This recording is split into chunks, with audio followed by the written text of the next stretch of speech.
Assalamu alaikum. I'm Dr. Maham Khalid, the co-director of the academic wing of Ventilators for Pakistan, and I welcome you all to the 9th session of our COVEB series on the dermatological and ophthalmological concerns related to COVID. The COVEB series have been brought to you by the academic team at VFP with the aim of sharing the knowledge and experiences regarding COVID with healthcare professionals all over Pakistan. Ventilators for Pakistan has become a force of change not just due to the vision of its founders, Dr. Sabah A.K. Akhtar and Dr. Rabi al-Tariq, but also due to the unrelenting efforts of all of its team members. This week, we would like to talk about the much needed work being done by the research and content team. It is being headed by Dr. Abu Bakr Sheikh, and the members include Dr. Zain Sadiq, Dr. Hina Khan, Dr. Pinar Farooq, Ms. Mehmel Ishtiaq, and Ms. Nismat Javed. In accordance with the three-tier model of BFP, the research and content team aims at attacking the base of the COVID crisis. Their goal is to initiate and maintain a grassroots comprehensive awareness campaign that appeals to the common man of Pakistan. The team also hopes to strengthen the secondary and tertiary tiers of the model by explaining the initiatives of those tiers via social media in an interactive way. Last but not least, their most important goal is to ensure that all content published on BFP is supported by research and is evidence-based. Some of the projects undertaken by them include awareness pamphlets and posts regarding disease prevention, like the steps of hand washing, the much needed mythbusters, fighting against the WhatsApp forwards that are so common in Pakistan, the importance of masks, proper mask donning, and removal techniques called Basics 101 Mask Up and Halt the Spread, awareness regarding important components of nebulization at home. They also produced a catchy and comedic video series about COVID-19, with one of the videos discussing Eid al-Adha and the possibility of a mass spread in collaboration with the awareness team, being led by Mr. Ali Fateh. They're also responsible for translation of posts into Urdu language, spreading the message of VFP to the masses. And something which is very close to all our hearts was a tribute video that we played in the Independence Week for all the healthcare workers who laid their lives fighting the battle against COVID, which was also in collaboration with the awareness team. Thank you so much for all of your efforts. All of their efforts and our efforts are aimed at preventing the loss of precious lives of our loved ones, especially our colleagues and comrades in the war against COVID. Although we're nearing the end of our series, we will be talking about a few more projects that VFP teams have undertaken to give the world a full scope of the efforts that we have made from our end. Now, without further ado, I would like to introduce my co-host for the evening, Dr. Fahad Akhtar. Fahad, over to you. Thank you, Dr. Maham. Assalamu alaikum, everyone. It is an honor to co-host the COVEB educational series. I'm the co-director of the procurement, donation, and fundraising team for Ventilators for Pakistan. I would like to use this opportunity to talk a little about our affiliate, the Yarden Foundation. Our co-director of the academic wing, Dr. Mabish Erkin, along with his sister, Ms. Maham Erkin, founded this organization over a year ago, with the intention of providing help to the marginalized section of our nation. They currently have 3 running programs: the Yarden Dental Project, under which they organize free dental camps and provide free dental treatment to the underprivileged communities; the Mental Health Awareness Campaign, to help tackle the stigma in our society while also providing information and support to people suffering from mental disorders and illnesses; and lastly, the FRP, which is the Food and Ration Program. We thank Team Yarden for all their efforts in co-organizing this series. Now, I would also like to mention some personalities without whom this web series would not be possible.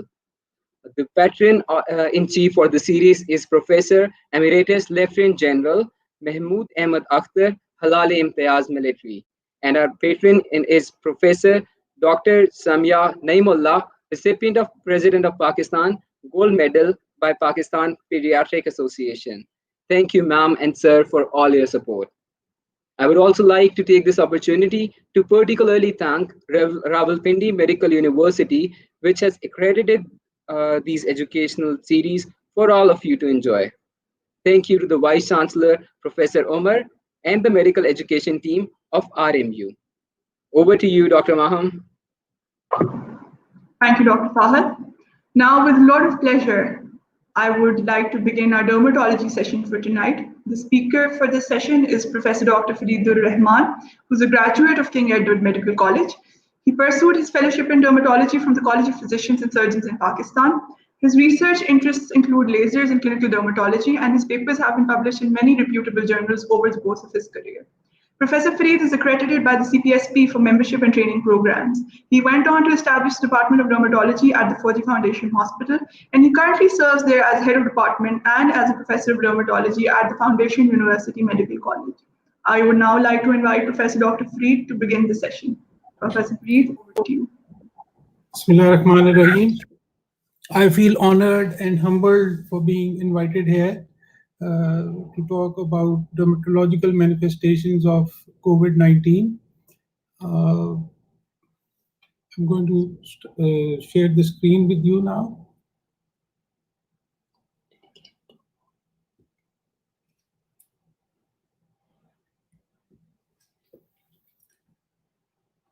Okay, I would first of all laud the efforts and congratulate the whole team of Ventilators for Pakistan for providing ventilators and necessary medical equipment to the whole of Pakistan wherever and whenever it is needed, and also for disseminating the information about COVID-19.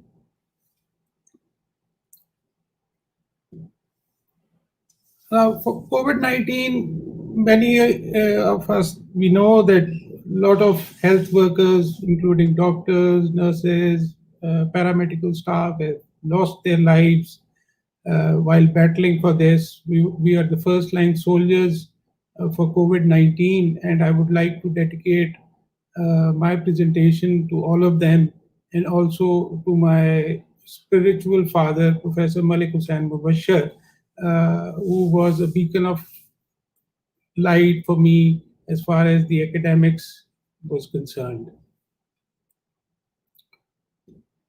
I'd like to start with this. Probably most of you must have heard or at least seen ad. Sir, excuse me, sir. Would you like to go on slideshow mode, please? Yeah, okay. Thank you.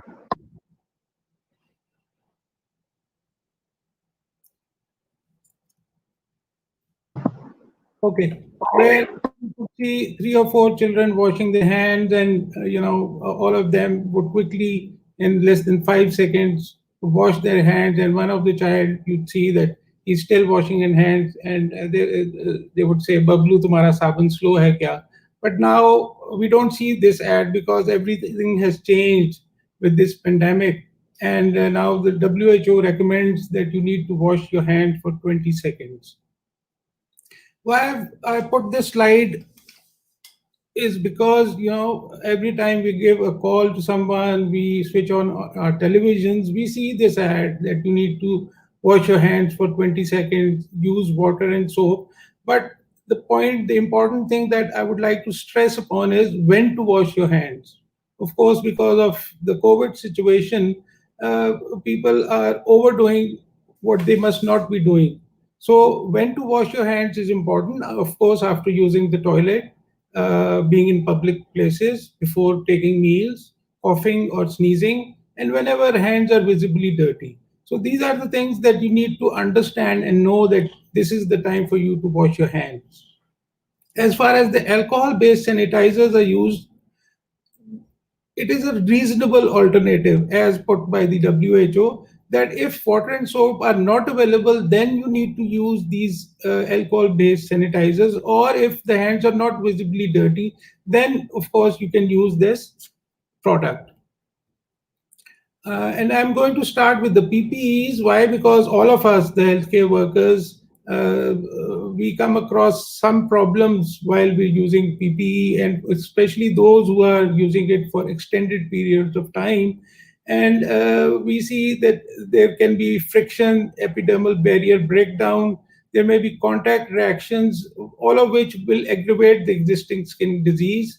There will be erythema, papules, there will be maceration, miliaria, or as we all know, prickly heat that is called, or there can be scaling. Now, prolonged contact with masks and gloves could cause contact or pressure urticaria, contact dermatitis. The skin is quite greasy. There are flares of acne in people using facial masks for a prolonged period of time. People are suffering from facial itching, and of course, aggravation of pre-existing dermatosis on the face can also occur with face masks. The protective hats and the accompanying occlusions could cause pruritus, folliculitis, and there can be exacerbation of seborrheic dermatitis. So you can see this is a photograph of a US nurse who shared this photograph on the WhatsApp group, where she had a 120-hour duty in 10 days of ICU. You can see the pressure marks on her skin, the folliculitis, the erythema on her skin. And this lady, not only she washed her hands with 60% ethanol, but she was also, because probably of the scare of COVID-19, she was also washing her face 5 times in a day, and she also was wearing a mask 6 hours a day, resulting into facial eczema, erythema, edema, and erythematous papules. So what happens with repeated hand washing when you're doing it in excess? What will it cause? It causes prolonged skin exposure to water and humid environment. Along with that, of course, most of the people I see here, they're all the time they're wearing gloves, whether at home, whether they're going out from for work or anywhere else, which causes swelling of the stratum corneum. It causes disruption in the ultrastructure of intercellular lipids. There is increased permeability and sensitivity to irritants. Then overuse, repeated use of soaps and detergents. Basically, soaps and detergents are weak irritants. They, generally speaking, before, I would say, before the COVID time, before this pandemic, one would not worry about the soaps that it will cause some harm to the skin. But there's a term known as chronic accumulative irritant contact dermatitis, that over a period of time, the skin is going from worse to bad, and then things will appear as irritant contact dermatitis. The soaps also remove skin surface lipids. They denature epidermal keratin. As far as the alcohol-based sanitizers is being used, the quality is a big question. Whenever you're going to a grocery store, you can find, shelves of sanitizers. You're entering some place and somebody's putting sanitizer on your hand. The quality, what is inside that sanitizer, nobody knows. And that is why it causes a lot of problem. Alcohol itself, it does not cause allergy. It can cause skin dryness and irritation to an extent, but good alcohol-based sanitizers, these generally are not a problem. So again, part of the teledermatology, one of my patients sent this picture where he was using a lot of alcohol-based sanitizers and putting on gloves all the time, being scared of COVID. And you can all see here that there is erosion of the skin. He developed irritant contact dermatitis. There's desquamation, the redness of the skin. Another patient, this of course is the fist of the patient, and you can see the parched look on his dorsal surface of the hand. I must tell you, he's a young boy. He's not an old man, and you can see all the redness, the irritation, and the dry skin with continuous excessive use of gloves and alcohol-based sanitizers. So what are the management tips? Of course, hand hygiene recommendations by the WHO, following those are very essential. It's quintessential, but one can use a mild soap, like a fragrance-free soap. And I would also like to highlight that, especially while living in Pakistan, you have to have a soap with a neutral pH.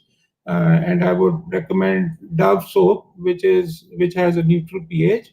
And then after washing hands, one doesn't have to, thoroughly dry them out. You just need to pat them and it should be followed by moisturizer. One of the studies done in Cleveland on health workers about the management tips and everything, 1/3 of the health workers were using moisturizers.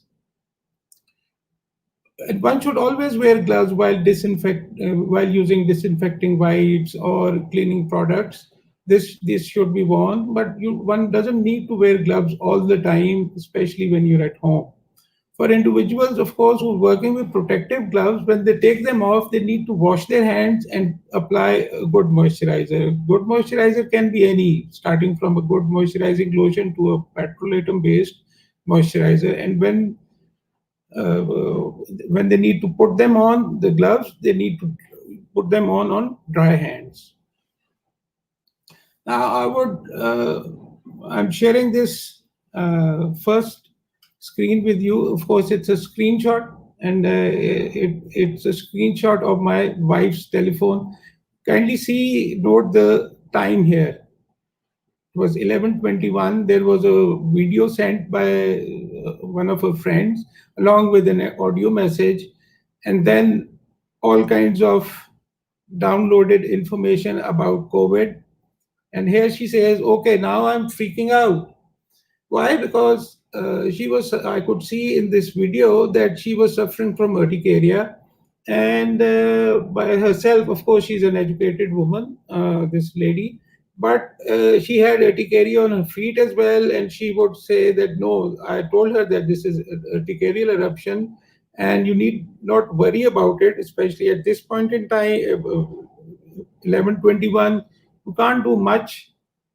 But she said that, oh, I've gone for this was right in the middle of the pandemic, and she said that, oh, I went to XYZ laboratories and there were so many people. I was so afraid that I might get COVID, even if I don't have it now. But I have Googled everything and I'm sure that I'm suffering from COVID-19. Now, it was very hard for me to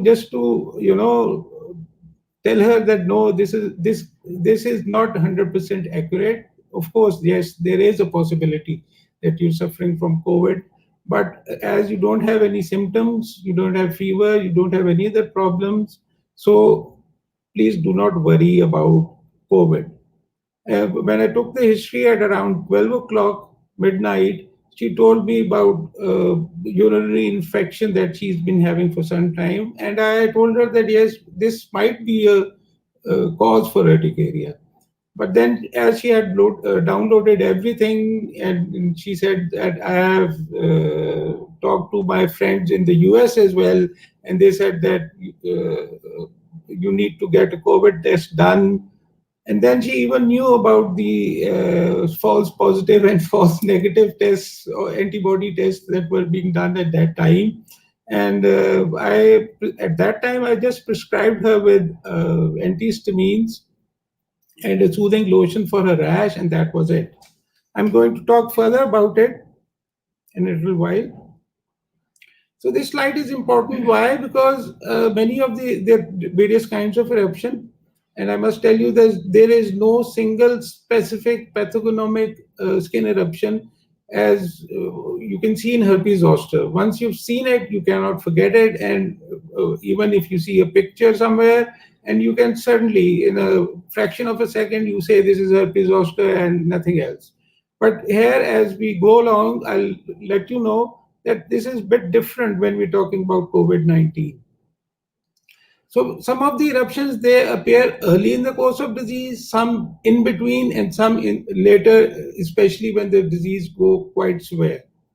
So vesicular eruptions, they appear early in the disease, 15% before other symptoms. The pseudochilblain pattern, these appear late in the evolution of COVID disease. 59% develop after the symptoms have appeared of COVID-19. Everybody knows, I don't need to, spend time on that. The rest tend to appear with other symptoms of COVID-19. The other types of eruptions, of course, we're going to talk about them in detail here.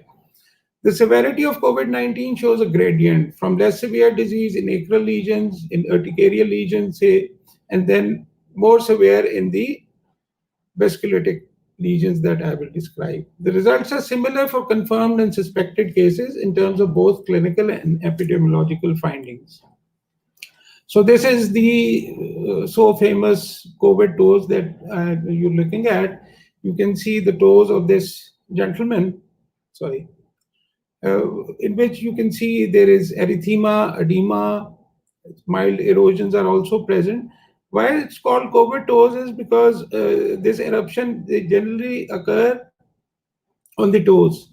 And as compared to the chilblains that we generally see in Islamabad in young girls, especially those who are anemic, having low hemoglobin, or who are on a kind of crash diet, and we see it very commonly. All these skin specialists, we see chilblains all the time in the winters, and we prescribe them different treatments for it, and we also kind of encourage them to follow the general measures, especially that the exposure to cold should be avoided.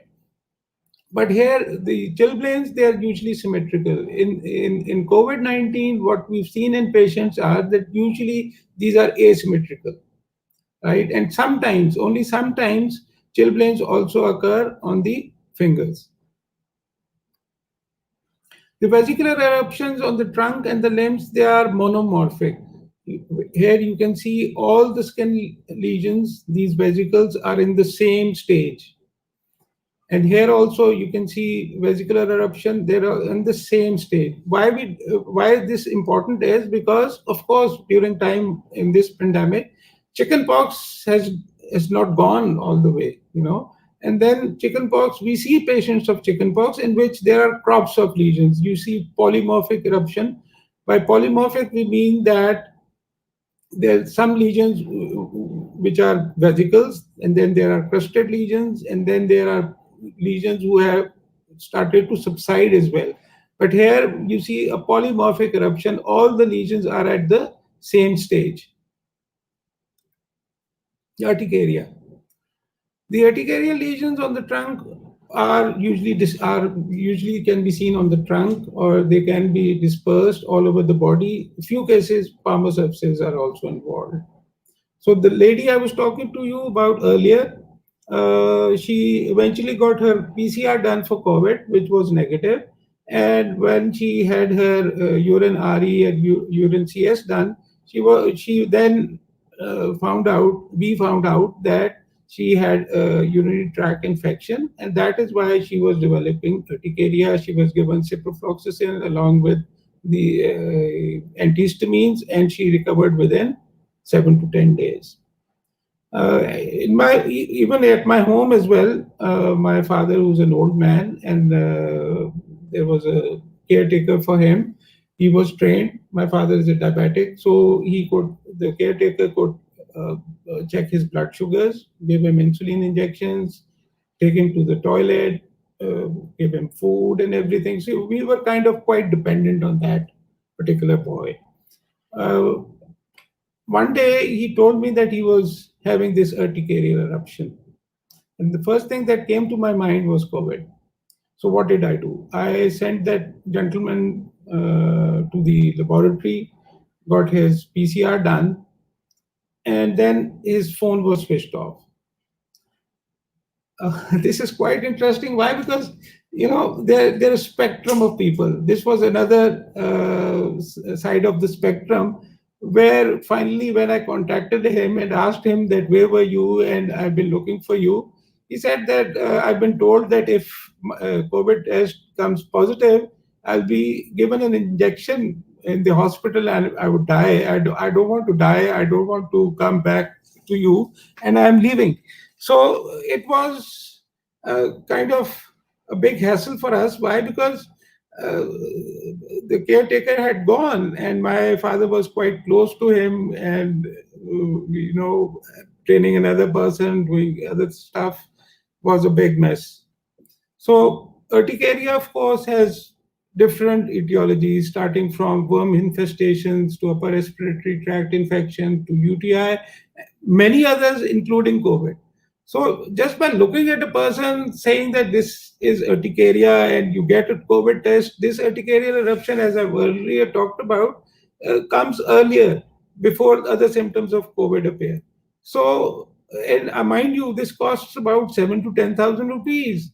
So, if any given person is asked to get a COVID test done, apart from the whole problem, economic problem, it's going to affect his or her psyche, not only that particular person, but the whole family, that the doctor is saying that aapko COVID ho gaya. So that is not true, and it's quite difficult for us, even in this time of pandemic, to ask each and every person who's suffering from urticaria. Of course, one needs to individualize patients, one needs to talk to them, take a good detailed history, that where have you been? Have you been ever in contact with COVID? Are you taking the right kind of precautions? And then, of course, case-to-case basis, of course, we can have a COVID test done. Another patient having urticaria, he had this history of contact with persons who were COVID positive, was not taking much of precautions regarding COVID, and he was suffering from urticaria, didn't have any other sign or symptom. But we got his COVID done and he was positive. Later, the whole family got COVID. So, yes, of course, we see patients having, COVID and urticaria, but it's not necessary that during this pandemic time, everyone who has urticaria is suffering from COVID. The mobiliform eruption, what does it mean now? For the dermatologists and the trainees in dermatology, of course, everybody knows, but I know that several people who are listening to me, it is an eruption where you can see macules and papules together. Macules are lesions which are impalpable, and papules are small lesions which are palpable. So you see both types of lesions. Mobiliform basically comes from the word measles, that measles-like eruption. So these lesions can be perifollicular in distribution. I'm going to talk about this petriciform. There can be purpura, either punctiform or the larger areas. And few of them, they show infiltrated papules on the extremities, just like insect bite reactions. Mostly on the dorsum of the hands, they might look pseudovesicular, or they can be in the form of erythema multiforme. So these are the macules and papules. These are COVID positive patients. Pictures have been taken on those patients. I must, of course, tell you right away that I have taken these pictures from many of the journal articles and shared them with you.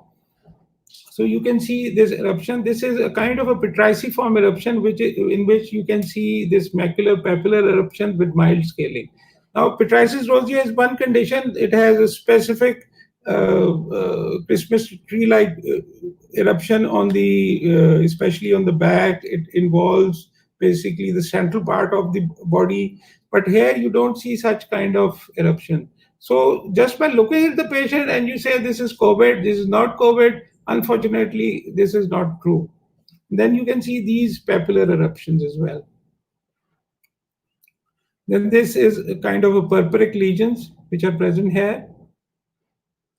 Again, mobiliform eruption. The libido or the necrosis, they, Allah ki mehrbani se, there's less than 6% or 6% lesions, kind of lesions that we see. This is more of a severe kind of COVID-19 that we see in patients. And this suggests occlusive vascular disease. Excuse me.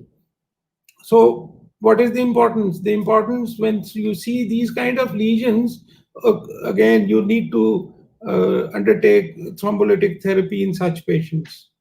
And you can see even necrosis and gangrene of skin in such patients. Ananthem in patients with COVID-19 and skin rash. Ananthem means eruption on the mucocutaneous surfaces of the body. I must admit here that, of course, this pandemic is something new for all of us. See, so this particular study which I'm sharing it with you just had 21 patients. Usually when we talk about different diseases and their symptomatology, their signs, or whatever management, because this is something which should be shared with the whole world, of course. So even this number, with this number, for instance, if I today, if I write an article on, say, acne, which is a very common disease, and I say that my study population was say 30 or 40, nobody is going to even publish that article. Why? Because the number is too low, it's insignificant. But here, of course, when we're talking about this pandemic, everything coming new is important, and that is why these things are being published. So 21 consecutive patients which were PCR positive and had a skin rash. 6 patients had this enanthem. They were divided into 4 categories: petechial, macular, macular with petechiae, or erythematobasicular. The mean range time between the onset of COVID-19 symptoms and the appearance of mucocutaneous lesions was 12.3 days. So here you can see this purpuric eruption, which was kind of periflexural in the body, and on the soft and the hard palate, you can see these purpuric lesions but without erythema, both on the hard and the soft palate. No enanthem was observed in patients having urticarial or typical maculopapular eruption. Now, of course, in this particular article, this was discussed that strong cough might be one of the reasons of the lesions. And then again, drugs which the patients were already taking. But this was something which was kind of appeared earlier as compared to the drugs. Drugs usually, if they give such kind of eruption, might take 3 or 4 weeks to develop. So, of course, the author of the publication wanted to share his experience with us. But then again, we need to be quite vigilant about the patient. You see, anything that you see does not mean that the patient is suffering from COVID-19.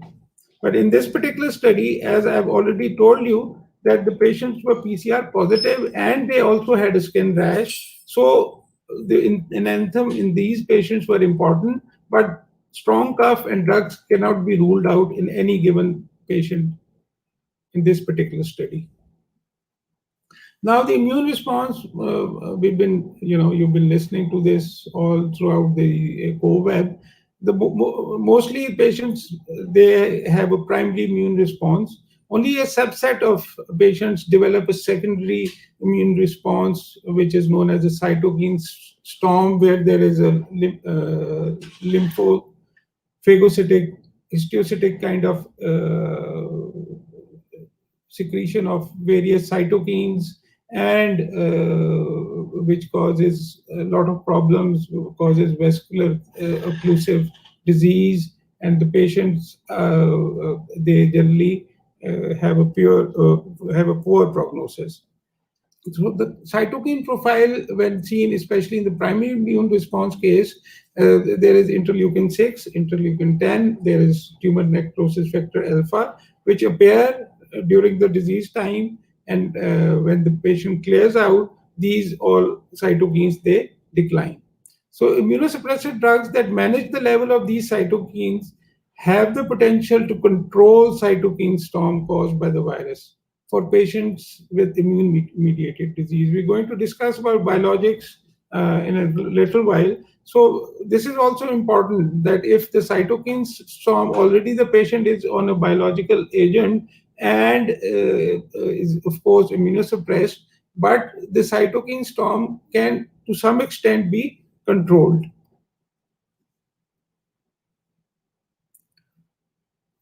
It is very interesting observation that we've seen that patients who are on immunosuppressive medication, they are at an increased risk of infection caused by adenovirus, influenza, norovirus, rhinovirus, respiratory syncytial virus. Excuse me. But there does not seem to be, more effective, or it was not found to be a risk factor for an adverse outcome such as death or admission to ICU in patients with COVID-19 as compared to the general population. When we talk about mycophenolate, mofetil, azathioprine, methotrexate, and cyclosporin, MMF, of course, everybody knows it inhibits lymphocyte proliferation.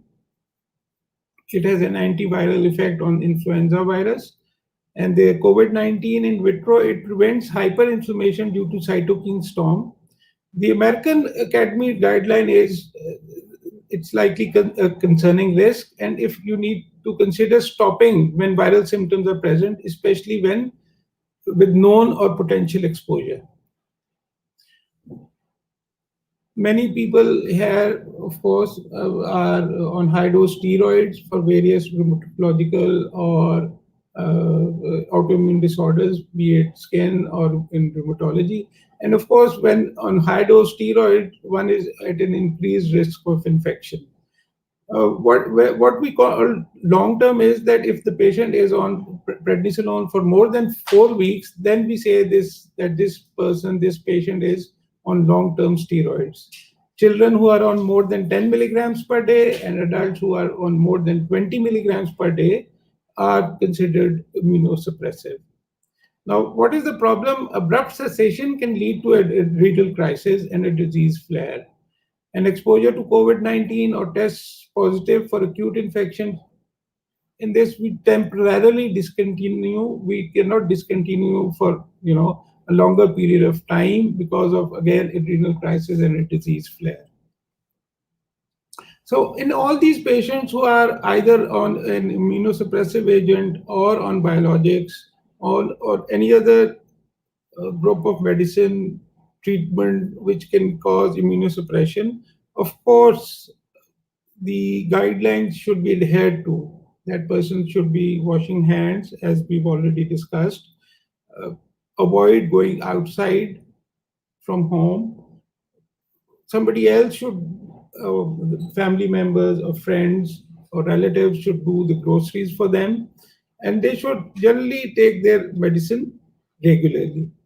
Now, in case of biologics, they're more targeted therapy. They generally have a longer half-life, but then there is a risk of anti-drug antibody formation with treatment cessation and subsequent continuation.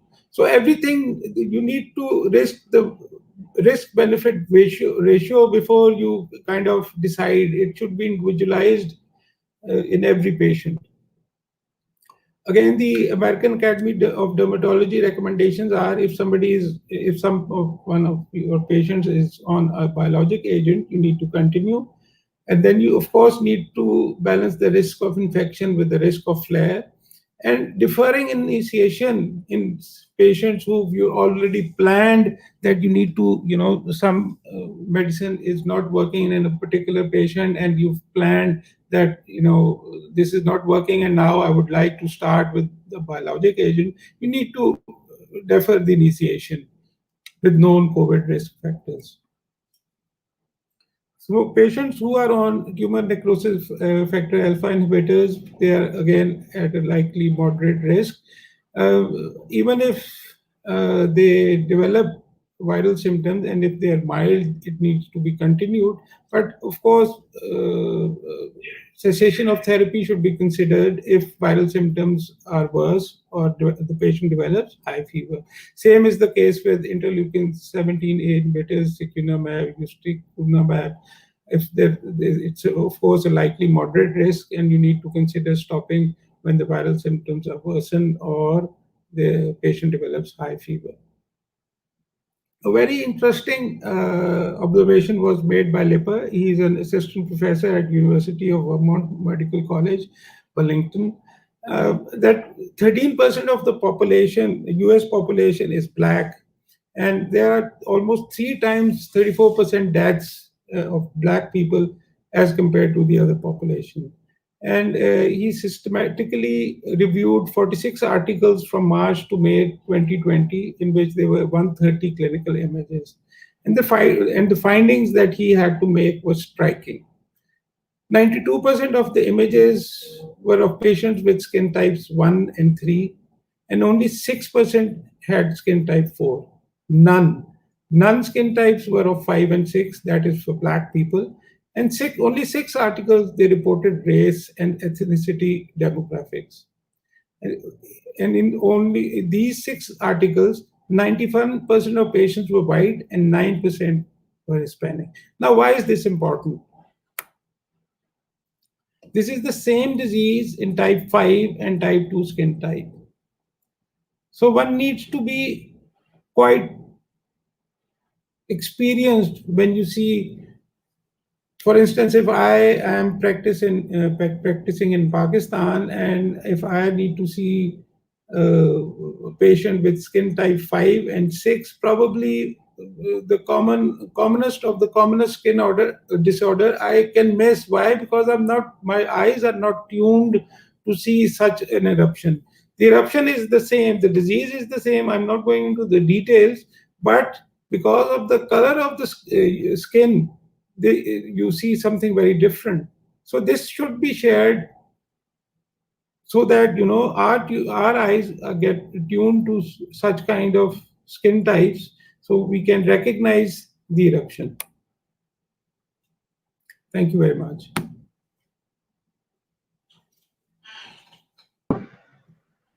Thank you, sir. This is a very informative session, and I think that very relevant to all of us, since most of us have experienced some sort of symptoms due to the PPEs that we've been wearing constantly. If it's all right with you, we would like to start our question and answer session. Yeah, please. All right. So the first question is, how often do you see COVID patients that only show the dermatological symptoms? As you must be knowing that skin OPDs, of course, at our hospital, Fauji Foundation, the skin OPD was not was still working. We were, working. We were asked to come on a rotation basis. But generally, we had COVID patients at our hospital as well. But occasionally, we were asked to come. And I would like to share a patient which I saw, and he was suffering from miliaria, the prickly heat, and they were again confused that is it a vesicular eruption caused by COVID, or it was because of the high-grade fever that he has developed miliaria. So I have seen very few cases, honestly. So very few cases which actually present with dermatological symptoms. No, I'm saying that I have seen very few cases. Right. Right. Yeah. But overall, according to the data that you might have seen, what is the frequency of patients who come in with solitary dermatological symptoms? As I was already telling in my discussion, that there's no specific skin lesion, there's no pathognomic lesion that you just see and you say this is because of COVID. So you need to see a holistic approach towards the patient, where you have to take a detailed history and everything, and then you kind of link it with COVID. You see? So, as I was telling you about my father's caretaker or several other instances that I've talked about, so it's not a specific eruption that you see and you say, oh, this patient is suffering from COVID, nothing else. I hope I've answered your question. Yes, sir. Sir, so the next question is, does frequent use of Dettol soap specifically have a role in causing rashes during COVID? Yes, it does. As I was talking to you, these antiseptic soaps, either they have an alkaline pH or they have an acidic pH, and they cause irritant dermatitis. I've come across patients who generally, of course, everybody knows that if you're using Dettol liquid form, you need to dilute it in water and then use it. People, because of the scare that has been caused by COVID, they've been using directly. And even the Dettol soap and everything else, even I've come across people who've been using other soaps, and just because of the pandemic, everybody has shifted to these antiseptic soaps, and they're causing irritant dermatitis. Right. Thank you, sir. Sir, the next question is, does acquiring the virus increase the chance of latent viruses that can cause manifestations such as varicella, etc.? I haven't come across such an article or anything that I can be very sure of, but as I was telling you, that even in the patients who are on immunosuppressive therapy, they're also not do not have a risk of getting severe kind of COVID. So it's the other way around. So I don't think that a person who is suffering from COVID, you can relate to it in the other way around, that probably this, of course, because again, as I was discussing, that published data is very small, and it comprises of very small amount, small group of people. Study population is 20, 25, 30. So we can't be sure about it. Of course, in the coming time, in the coming years, things will open up, and we'll be more sure about answering such questions. Right, sir. Thank you, sir. Sir, the next question is it okay to use 1% hydrocortisone topical for more than 7 days at a stretch for irritant dermatitis triggered by frequent hand washing? As I've already told you, that of course the mainstay is that you need to use a mild soap and use a moisturizer, right? And then while using topical steroids, we tend to use a term known as one fingertip unit. This is one fingertip unit, and the steroid being applied, it should be on both palmar surfaces of the hand. So this much quantity should be put on 2 palmar surfaces. So that is also very important, that 7 days of use of hydrocortisone will not harm the skin. Right, sir. All right.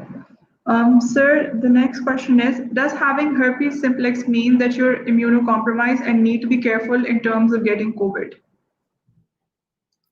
Herpes simplex,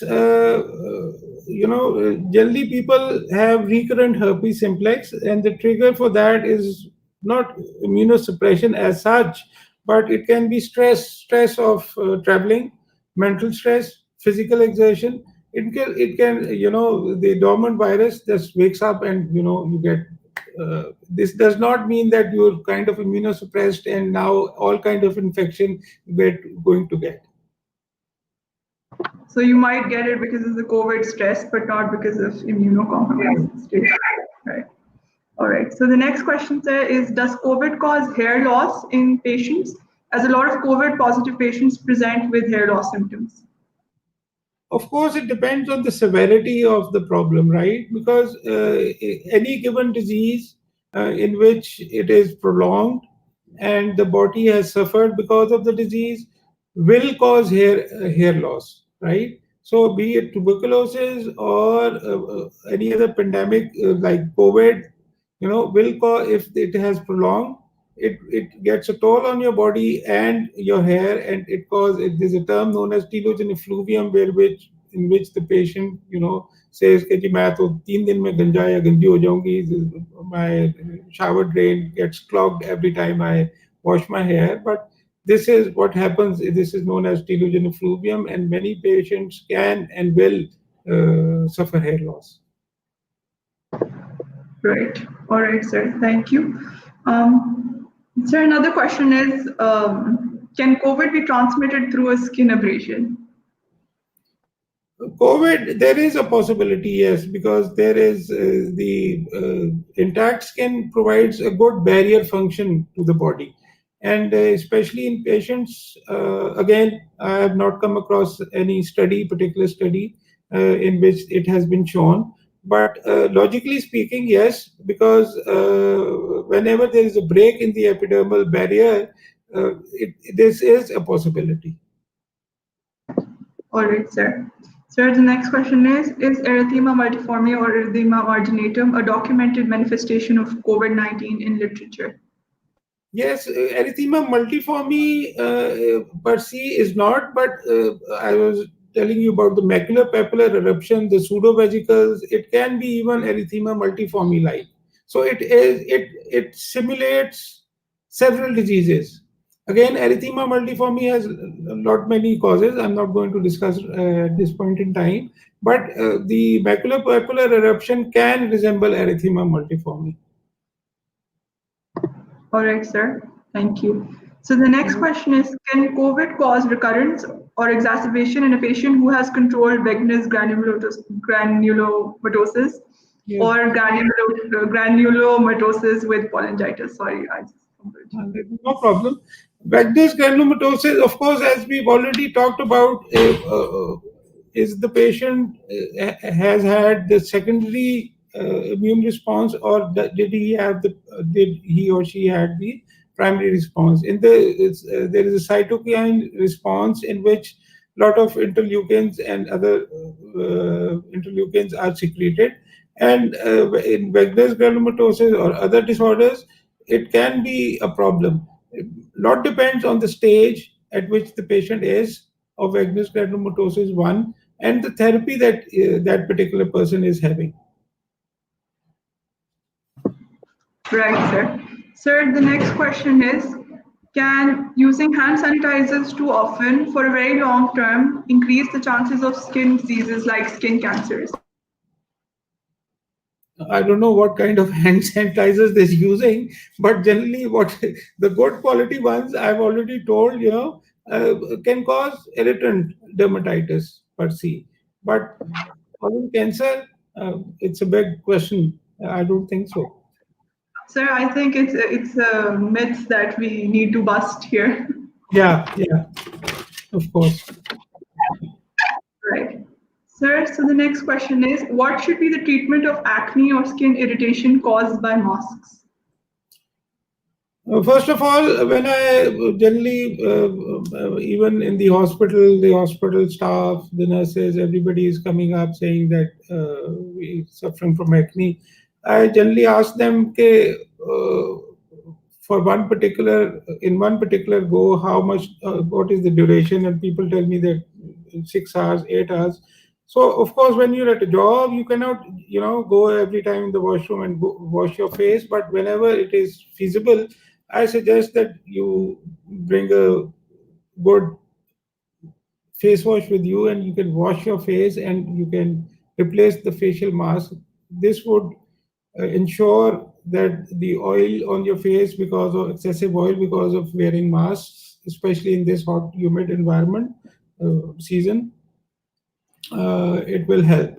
And then there are other topical creams, retinoid creams, depending again on the stage of the acne. Is it inflammatory or is it comedogenic? One can use antibiotic creams or gels or topical retinoids, which both can prevent and resolve acne.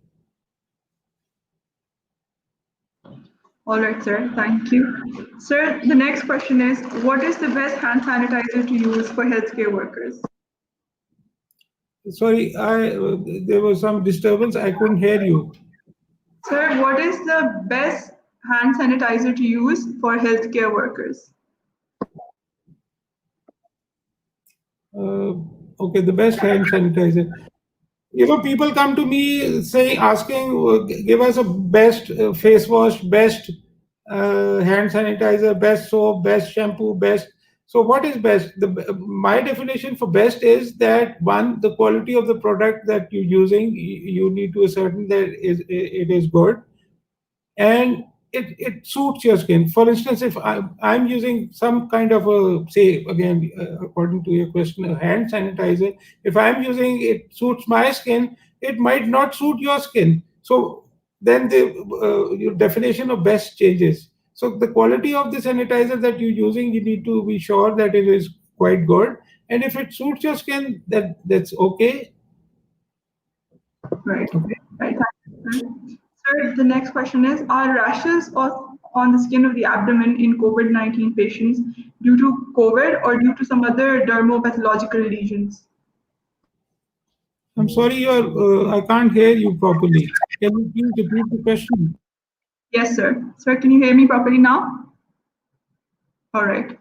Sir, the question is, are rashes on the skin of the abdomen in COVID-19 patients due to COVID or coronavirus or due to some other dermopathological lesion? I'm losing you right in the middle, but what I could understand is it's a very vague kind of question. Patients having COVID, we've already discussed, that can have urticarial lesions, can have maculopapular eruption, can have vesicular eruption, and can have any other skin problem. You see, so I don't know. It's kind of vague. I think the participant means that if a person has a rash on the skin of the abdomen, is it because of the primary virus or is it a secondary reaction to the patient having COVID? If that clarifies anything. If I could See the question. I'm looking at the question.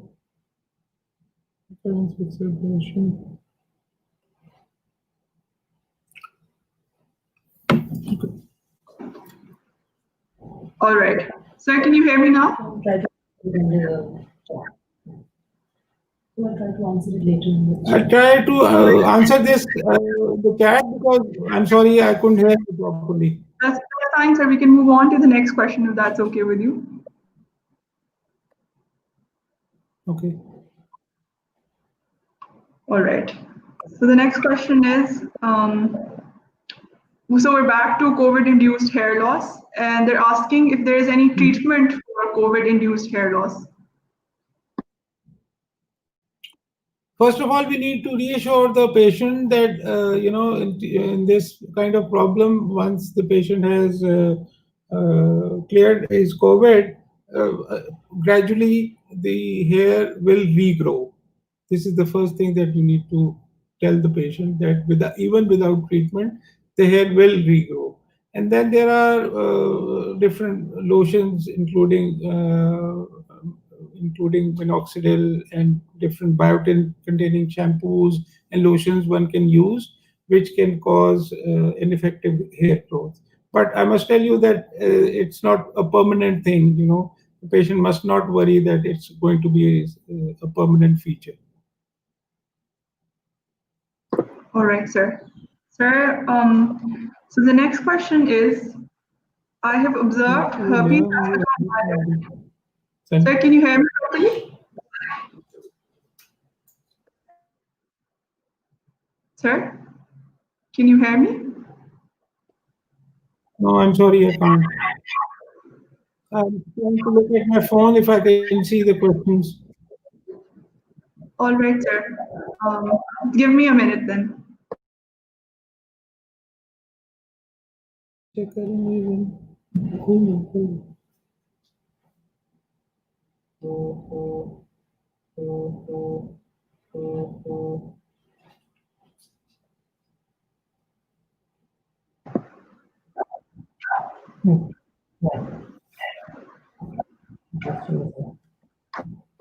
Sir, if you could please look at, I've shared the question with you. So the first question is, if you could hear me.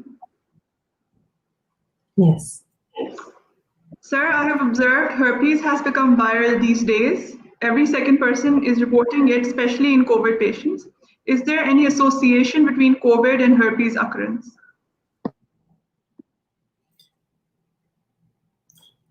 In patients, it's also stress.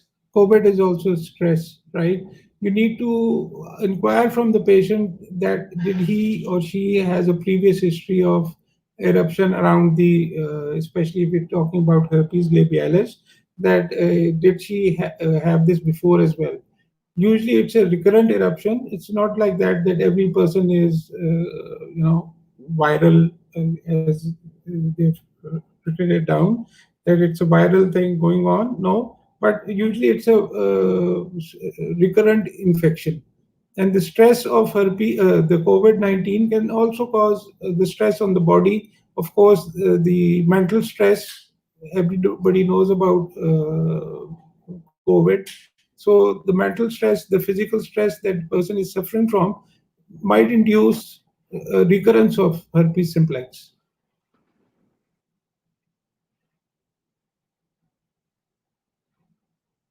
Right, sir. Sir, so the next question that I have shared with you, an old patient on steroids for autoimmune etiology for 10 years, if turns out to be COVID positive, is it better to taper it off till the symptoms of COVID resolve? Also, if the patient while on steroids develops cytokine storm, what should be the approach? Okay, the first thing is that if the patient is on steroids for past 10 years, I don't think that this particular patient will be only on steroids and nothing else. Generally, in patients in which we plan to give prolonged steroid, we kind of start off along with steroids, a steroid-sparing agent like MMF or azathioprine or even methotrexate. So it is not, according to my knowledge, it is not possible that any given person who has been on steroids for 10 years and is not on any other agent as well. So again, as I've told, it depends on the severity of the problem in that particular patient.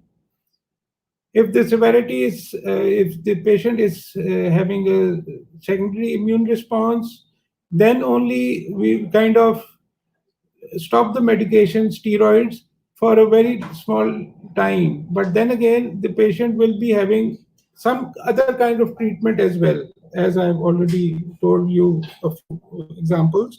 So this is what is going to be. It depends on the condition of the patient, because first of all, we need to save the life of that particular patient, right? So that is important to us.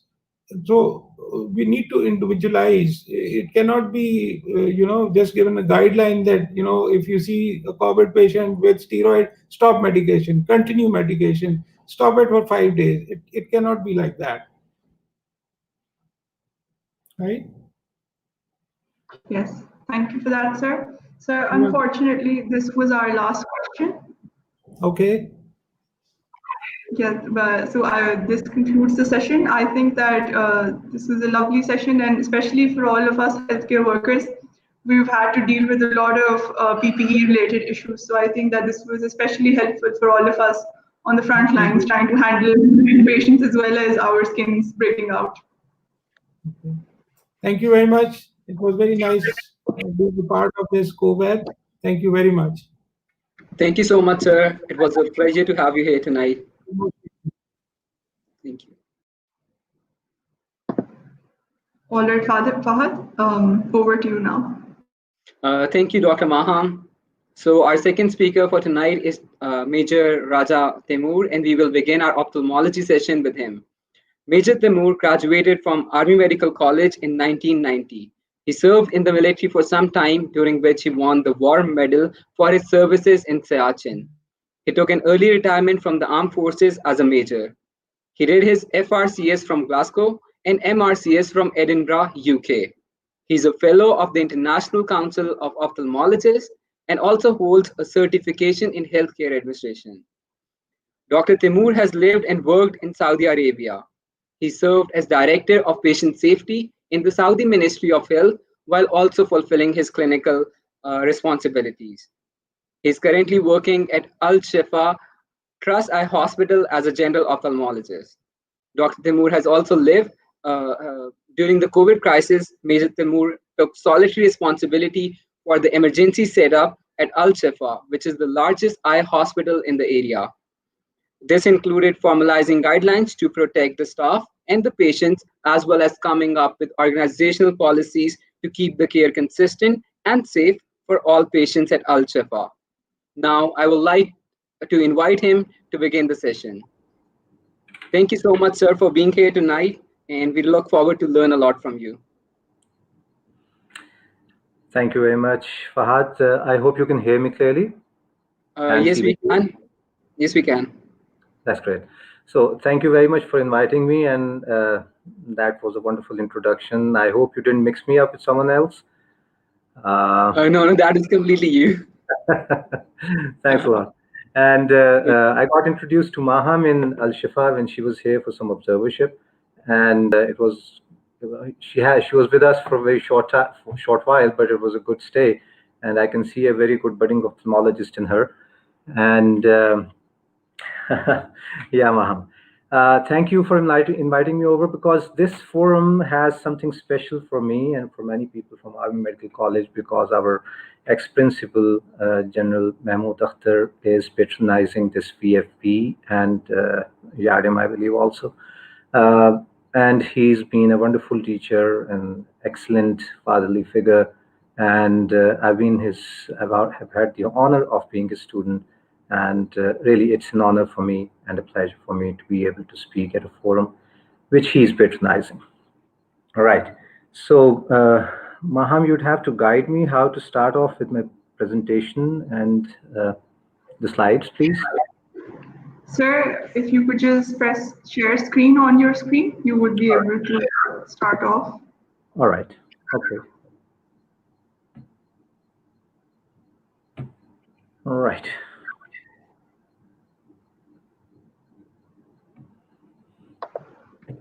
Can you please share the presentation? Is it visible? Not yet, sir. The Can you please press the share screen button at the bottom of the screen? Yeah, I did that. Let me try that again because it is taking me through a couple of those toggle switches.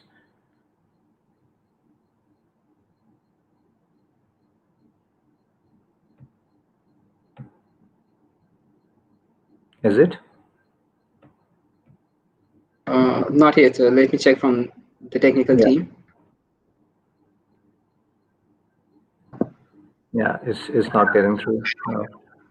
Sorry about that. Sir? I hope I'm doing everything right. That's all right. You will have to select the thumbnail of the presentation under the application window. I did that. All right. And if it's not working, that's fine. We can manage it from our end as well. Yeah, okay. All right. Oh, okay. Just give us a second. Stand by to listen to my, That's fine. Okay, it's working now. Yeah, okay. Right. So you'd have to continue to change the slides. All right. So it's when I was picking up the title for this, so I thought of an old novel of this Nobel laureate. His name I'm forgetting. This is Garcia Marquez. The novel was titled as Love in Time of Cholera. So it's ophthalmology in time of cholera. So whether it's love or ophthalmology or love for ophthalmology. So it's ophthalmology in times of in times of COVID-19. So we'll start off with the eye involvement in surgical protocols. Can you go for the next slide, please? Yeah, this is a short disclaimer. Can we forward it, please? Right. Okay. With a little background, these slides are appearing very different than what I made. This is Dr. Li Wenliang. In fact, late Dr. Li Wenliang. He was the first man, the whistleblower, to warn the world, to try to warn the world of a new kind of pneumonia developing in Wuhan in late 2019. But unfortunately, his voice was suppressed by the Chinese government for obvious reasons. And only after the pandemic exploded through that city and covered all of this world.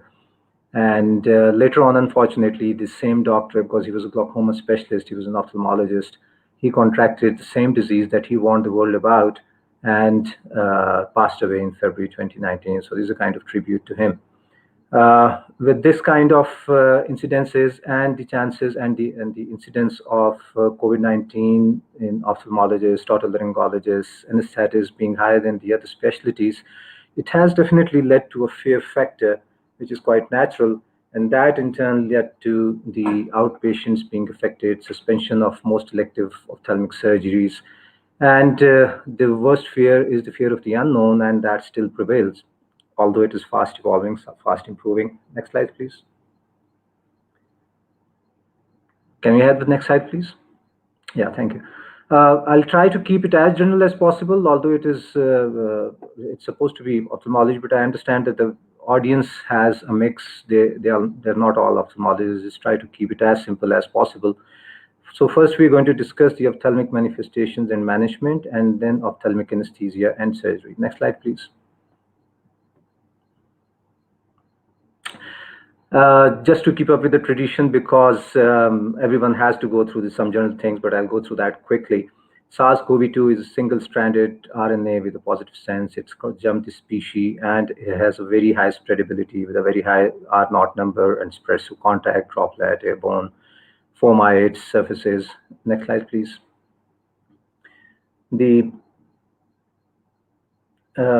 disease pattern can be from asymptomatic to mild to fatal, and the major the type of disease is the severe acute respiratory syndrome. It starts with acute respiratory distress syndrome, which can lead to cytokine storms, and ultimately a severe inflammatory response system. The whole of the body starts acting like an inflamed ball, and the final stage could be multi-organ failure. Despite affecting whole of the body, the eye is relatively safe as it is as an organ. But in feline and murine eye, the other coronaviruses, not this COVID-2, the other coronaviruses have been isolated and are known to cause severe anterior uveitis, posterior uveitis, retinitis, vasculitis, etc., but not in the humans. Next slide, please.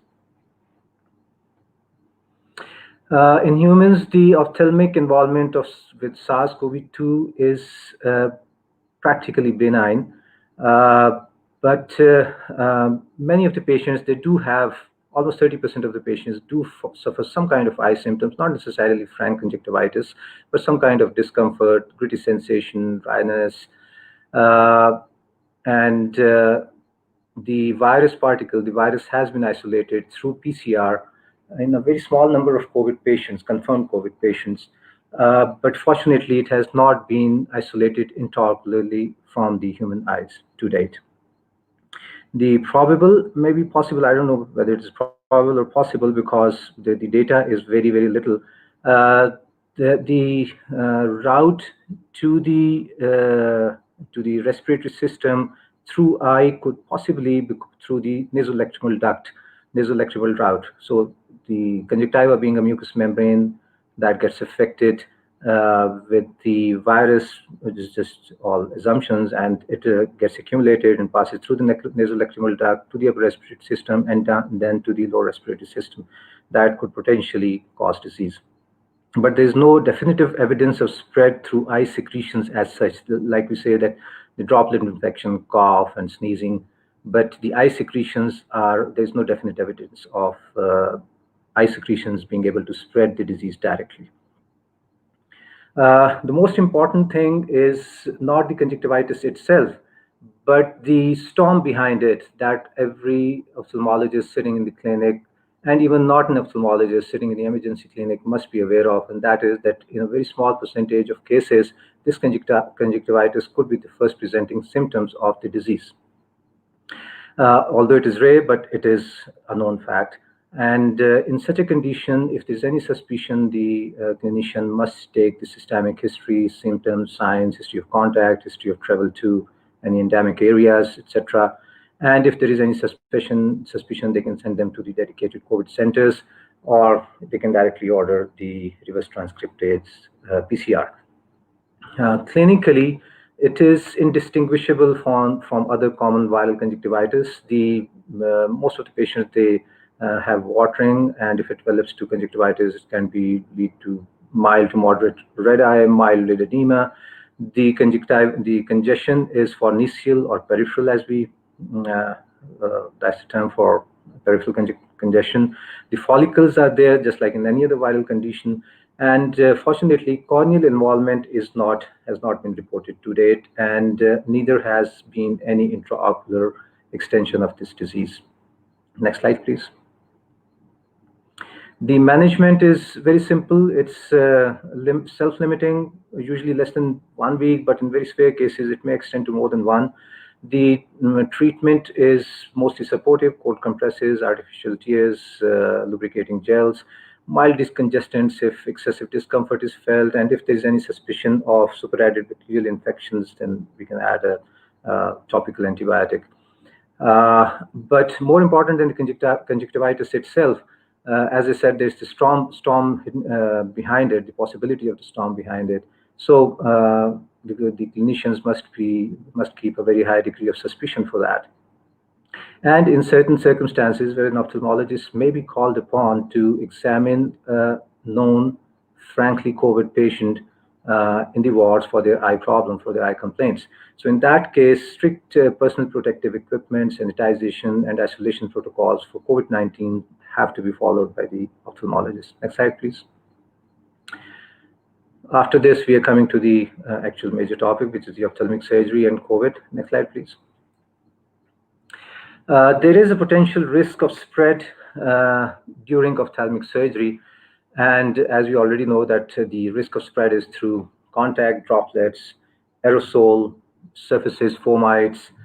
Aerosol is the most important. That is going to be the center of our topic as far as ophthalmic surgery and anesthesia are concerned.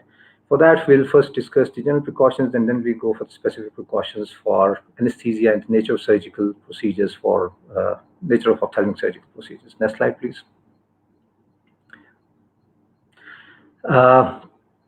Before we decide to take the patient to the operation theater, there are various guidelines world over which have emerged for triaging the patients that might be needing surgeries, because elective surgery has largely been suspended. Excuse me. The incidence of COVID being high in ophthalmologists, it was largely suspended in the initial days on the recommendations of American College of Surgeons and CDC, the Center for Disease Control. The main basic triaging criteria are sight-threatening, eye-threatening, or life-threatening conditions. The terms emergency, urgent, semi-urgent, emergent, they're all arbitrary. Different centers, they follow their own terms. But the basic criteria, it's very simple, common sense, is sight-threatening. For example, the condition of sight-threatening, I would try to keep it as simple as that. For example, this a glaucoma, the patient is already having an advanced glaucoma, and his filtration surgery was due. And because of this COVID-19, that couldn't be done. So he has the potential, he runs the risk of losing his eye because of the high uncontrolled intraocular pressure. And in some circumstances, it could be a child with a potentially embryogenic disease that is correctable surgically. And if we delayed that, that can really affect his eye very severely, his vision very severely. Conditions which could be eye-threatening is obviously trauma, especially those in which we can salvage the eye. So the trauma has to be operated upon, even if there is COVID or any such circumstances. That's a criteria for triaging. And life-threatening conditions. Life-threatening conditions can be quite serious in the sense that it can be because of the malignancies. For example, melanoma or any other malignancy, we have to take biopsies. We have to remove the tumors that have the potential to kill the patient. So since we do not have an end date for COVID, so we do not know how long it's going to stay with us. It may be a year, maybe a year and a half or so. And if the patient has malignancy, we cannot wait for him to wait for the COVID to finish before we can go and remove his tumor. That needs urgent removal. So that is the basic concept of triage, that's sight-threatening, eye-threatening, and life-threatening conditions. So every center has their own protocols, and we did the same in Al-Shifa. What we did was that, I think I should have mentioned this at the time of conjunctivitis, was that we have a very heavy OPD usually before COVID. We locked down as per the government orders, but we continued the emergency. And in the last about 4 months, we roughly saw around 5,000 patients in emergency, and almost 1/4 of them were conjunctivitis, because the triaging criteria that we had used was an acute. One of the triaging criteria was acute painful red eye. So conjunctivitis falls in that, and so many patients came in. So that is, I should have mentioned that in case of the conjunctivitis, but it just slipped out. So triage, that was one of our triaging criteria. Trauma was our triaging criteria. So we did a lot of surgery here, trauma surgery. Every day we used to have 5 to 6 emergency surgeries trying to salvage the eyes, both in local and general anesthesias. Next slide, please.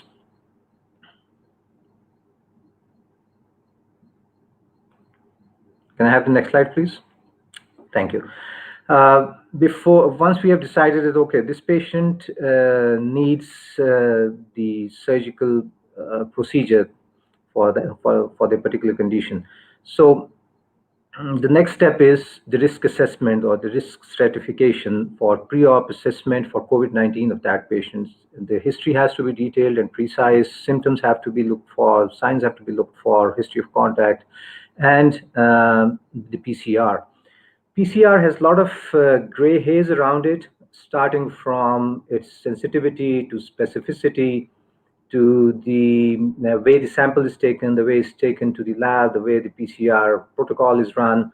So it itself has certain gray areas. So even if the patient is negative, that doesn't necessarily mean, because it misses out so many, it gives so many false negatives. It also gives false positives. But false negative is riskier because that subconsciously lets us pull our guards down. So negative does not really mean that the patient doesn't necessarily have to, it doesn't necessarily have the COVID, so the precautions have to be there. So there's a lot of haze around this PCR, but still we go for that. In case of clinical suspicion of systemic disease, it's a no-brainer that you go for PCR. But the result interpretation, as I've told you, that if it is positive, then the elective surgery can be delayed, but emergency we have to go, but we have to go in with strict precautions. This may not sound very relevant today, but 3 months ago, 4 months ago, when we used to have an acute shortage, a very severe shortage that continued for about a month and a half or 2 months of our PPE. The N95s, everyone knows that N95s were not, let alone N95, even the ordinary surgical mask was not available.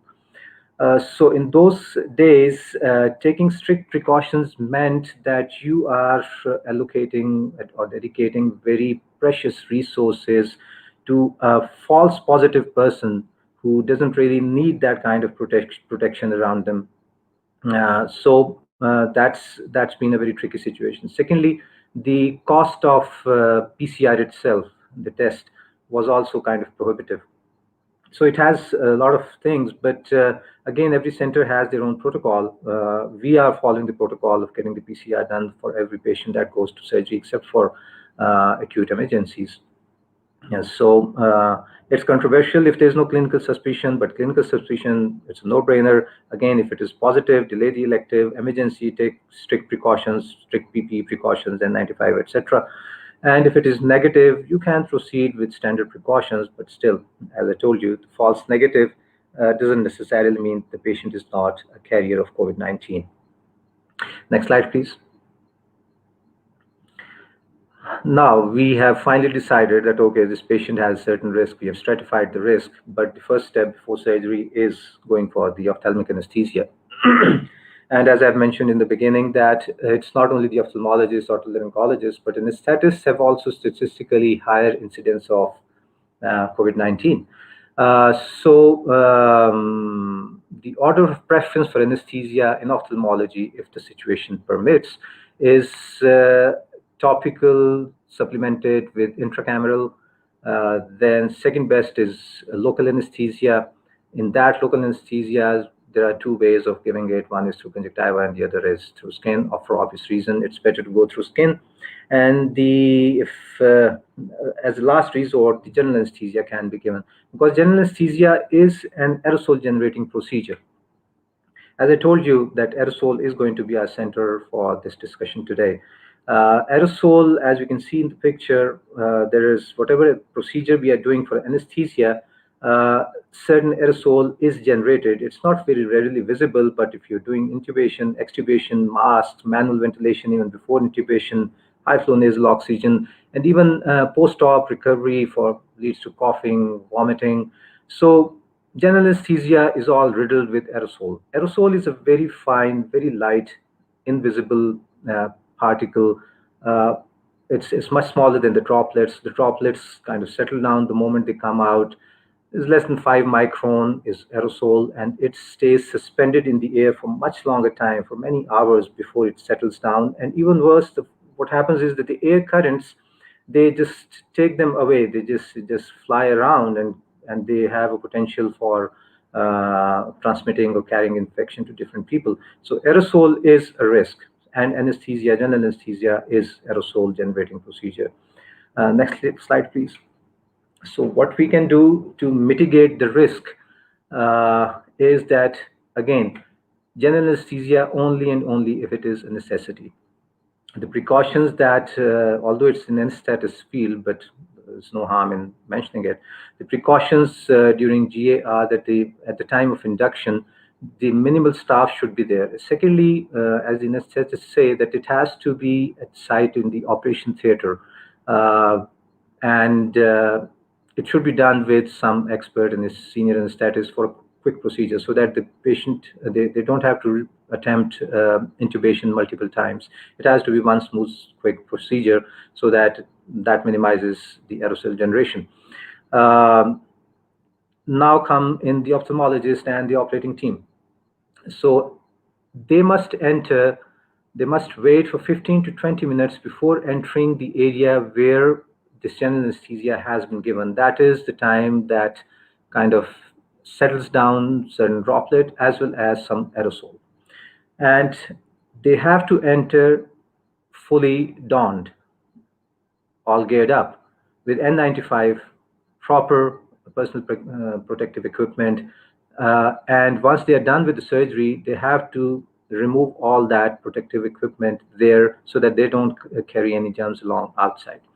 Now, in the picture, you can see a small contraption. It's called an aerosol box. It's a clear plastic box, simple one, very simple to make. It has access. It has two holes for accessing the patient for intubation, extubation, mask, holding the mask and giving oxygenation. So this is a very effective method of reducing the aerosol generation during induction and also recovery. So this is one. These are the different ways of minimizing the risk, mitigating the risk surrounding the ophthalmic anesthesia. Next slide, please. Now we come to the actual procedures, the surgical procedures.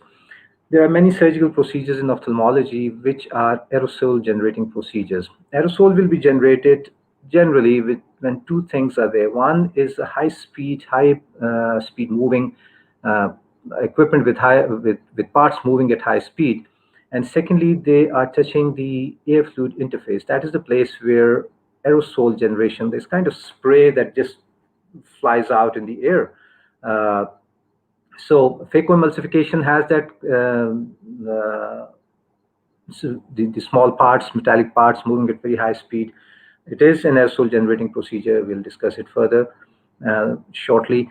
The other high speed bone cutting in orbital surgery. Cautery itself generates smoke and it is used in orbital surgery, oculoplasty, oncology. These are the procedures that generate aerosol. In corneal surgery, as such, the corneal transplant surgery in itself is not aerosol generating, but if it is combined with other sort of surgery, there's this technique called open sky technique, in which the cornea is removed before putting in the other one, and certain procedures are done inside the eye, and that brings in the situation possibility of aerosol generation. But since there is no evidence of the virus being isolated from inside the eye, so the chances of an infective aerosol through open sky surgery is very little. Second concern that revolves around cornea is the donor guidelines by Eye Bank Association of America and other authorities. And because, as we know, that there are certain criteria that exclude the harvesting of eyes from those people, those patients dying of those diseases, and they have put this COVID-19 disease in that too. So that means that, in very simple terms, that patients dying of COVID-19, their eyes are not to be harvested, even if they had signed up the donation during their lives. Excimer laser, in itself, because of the nature of the procedure, does produce aerosol. It's called aerosol plume, and it's long been known. So the current machines, the excimer laser machines, they have a built-in vacuum or an aspirator. It aspirates out the vacuum, that is the vacuum plume, the aerosol plume that it blows into air. So the simple, excuse me, the precaution could be that aspirator or vacuum should be run several seconds before actually starting off with the laser procedure. So that makes it safer. Vitreoretinal surgery again has fast-moving parts. It can generate aerosol, but the nature is such that it is performed in a closed surgery, in a closed environment that is inside the globe. So aerosol doesn't just come out of those well-sealed wounds. So it's not a threat. But still, the basic precautions have to be taken. We are going to discuss the first 2 and 3, but the rest we're not going to discuss. Coming down to phacoemulsification, it is the commonest surgery. Being an aerosol generating procedure, it definitely generated a lot of apprehension around it, and with theoretical potential for virus transmission. The source, the possibility of, excuse me, virus being on the eye, not on the eye, is conjunctiva, because that's the mucous membrane. The cornea does not, it's not been isolated from the corneal surface so far. It's been isolated from the eye secretions, from tears, and obviously conjunctiva is the source of that. Sorry about that. Let me take a sip of water. So theoretically, there is potential through conjunctiva, and but not through intraocularly. Next slide, please.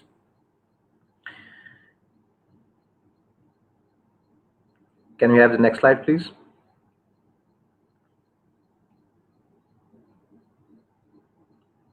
Thank you. How can we mitigate the risks? There have been a couple of 3 studies, and the certain steps that can reduce the aerosol very effectively. And one is, again, coming down to the anesthesia, that in expert hands, topical anesthesia supplemented with intracameral is pretty effective in expert phaco surgeons, and most of the time they are comfortable doing that. Patient is also comfortable, so very, very little risk. Second best is local. Most of the patients are done in local, most of the phaco surgeries. And in some situations, circumstances, as I mentioned, that if it is embryogenic and we have to go for the surgery in case of children, in case of traumatic cataracts, in case of patients who are mentally they're not able to cooperate, only then we go for general anesthesia. The first most important step in reducing the risk or mitigating the risk of COVID transmission is soaking the eye in povidone iodine 5% 5 minutes. It markedly reduces conjunctival viral load. Not only that, but this load decreases the possibility of many other infections. This is the single most important factor, the step before surgery, before any surgery, today, before COVID, after COVID. With this particular reference to COVID and aerosol generation, smaller incision size is much tighter, generates practically no visible aerosol as compared to the larger size, which is the 2.7 millimeter. I'm sorry, we're going very technical, but this is the least we can do. Second, the next step we can and we do is, and that indirectly gives us another layer of safety, and that is the viscous expression of aqueous. That the anterior chamber is, all of the aqueous is replaced by viscoelastic substance. So the natural aqueous is not there. So when we put in the phaco probe, the natural aqueous is not there. The anterior chamber is already full of viscoelastic substance that is there to maintain the anterior chamber. And once we get into we put the phaco probe inside the eye, the best practice in this context would be to irrigate and aspirate just without the phaco power. Irrigation and aspiration for 6 seconds, because that is the time with the phaco, with the irrigation and aspiration flow rates, the anterior chamber will be, the content of the anterior chamber will be totally replaced by the balanced salt solution that flows through the tubings of the phaco machines. So with all these steps, even if there is some aerosol generated, that's most likely going to be non-infective aerosol, mostly BSS. So there are very little chances of infection being spread through this procedure in itself. Next slide, please. The next field is the oculoplastic and orbital surgery.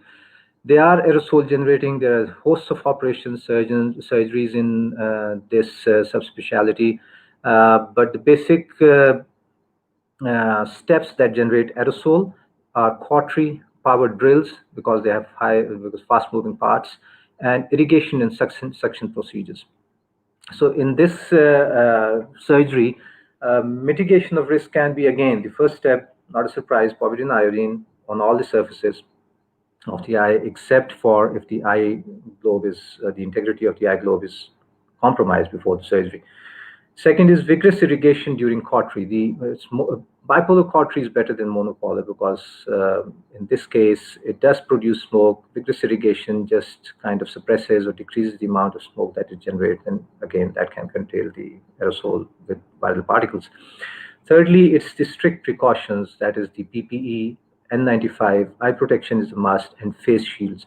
In many oculoplastic surgeries, face shield can be worn, whereas in phaco and some other where the microscope and special equipment has to be used, face shield is not practical, so they have to go for protection, the eye goggles. But whichever form of protection, N95 respirators have to be there. Next slide, please.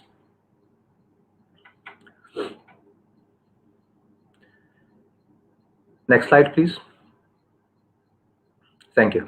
Now coming to the protocols for, it's not a secret, it's not a protocol anymore, everyone knows about it, is the PPE. There's one standard PPE which has surgical mask. The quality of the surgical mask that is available these days, especially in the last 3 or 4 months, has compromised a lot because for obvious reasons. The best would be having little or no permeability to water, right? So those are the best surgical masks, and they are pretty effective in standard conditions, in ordinary conditions, with or without face and eye protection. But the cap and gown and gloves have to be there. Again, the glove, if it is impervious, the better it is.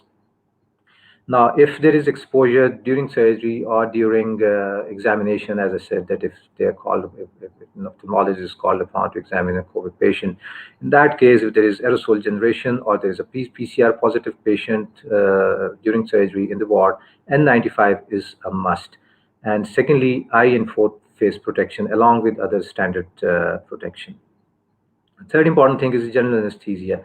The same steps, wait for 15 minutes before entering the operation theater after the aerosol generation procedure, that is oxygenation through masks, non-invasive oxygenation, high-flow oxygenation, and intubation.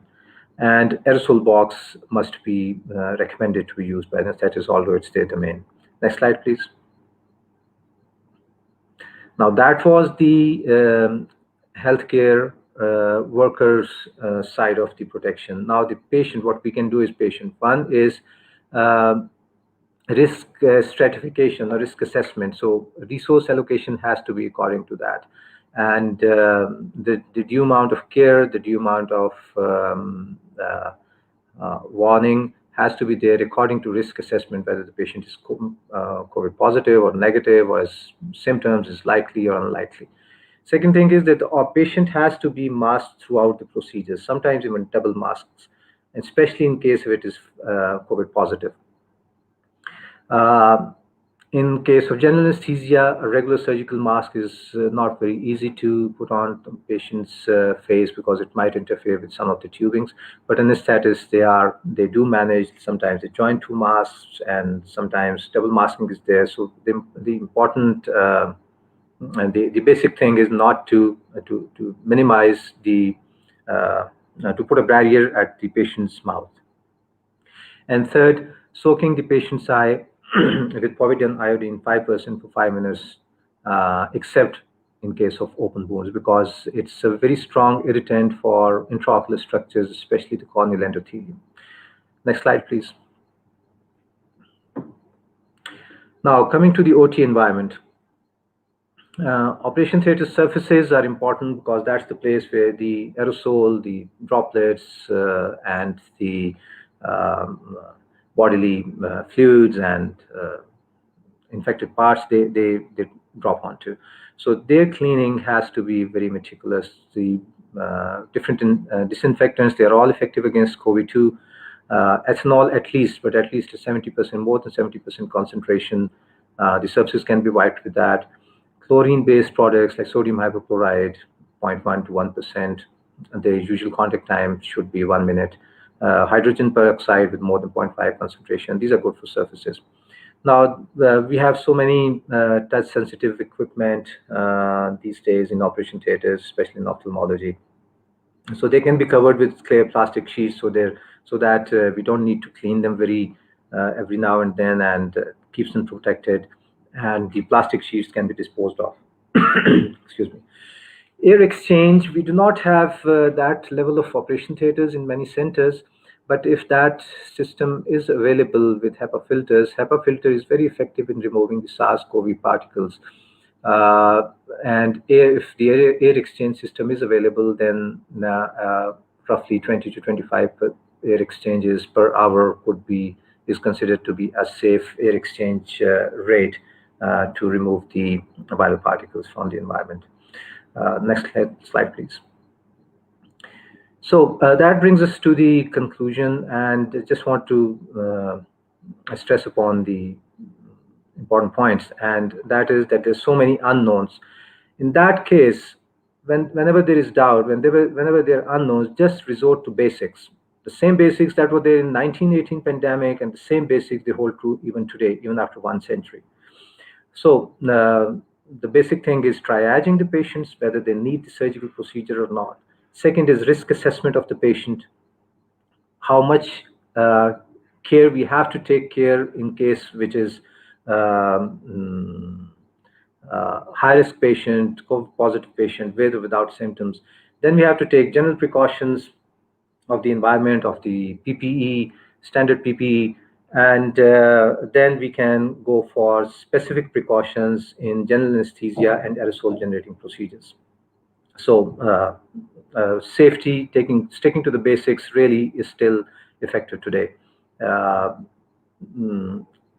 I really thank you for listening to all that, and I hope that would help quite a few people around.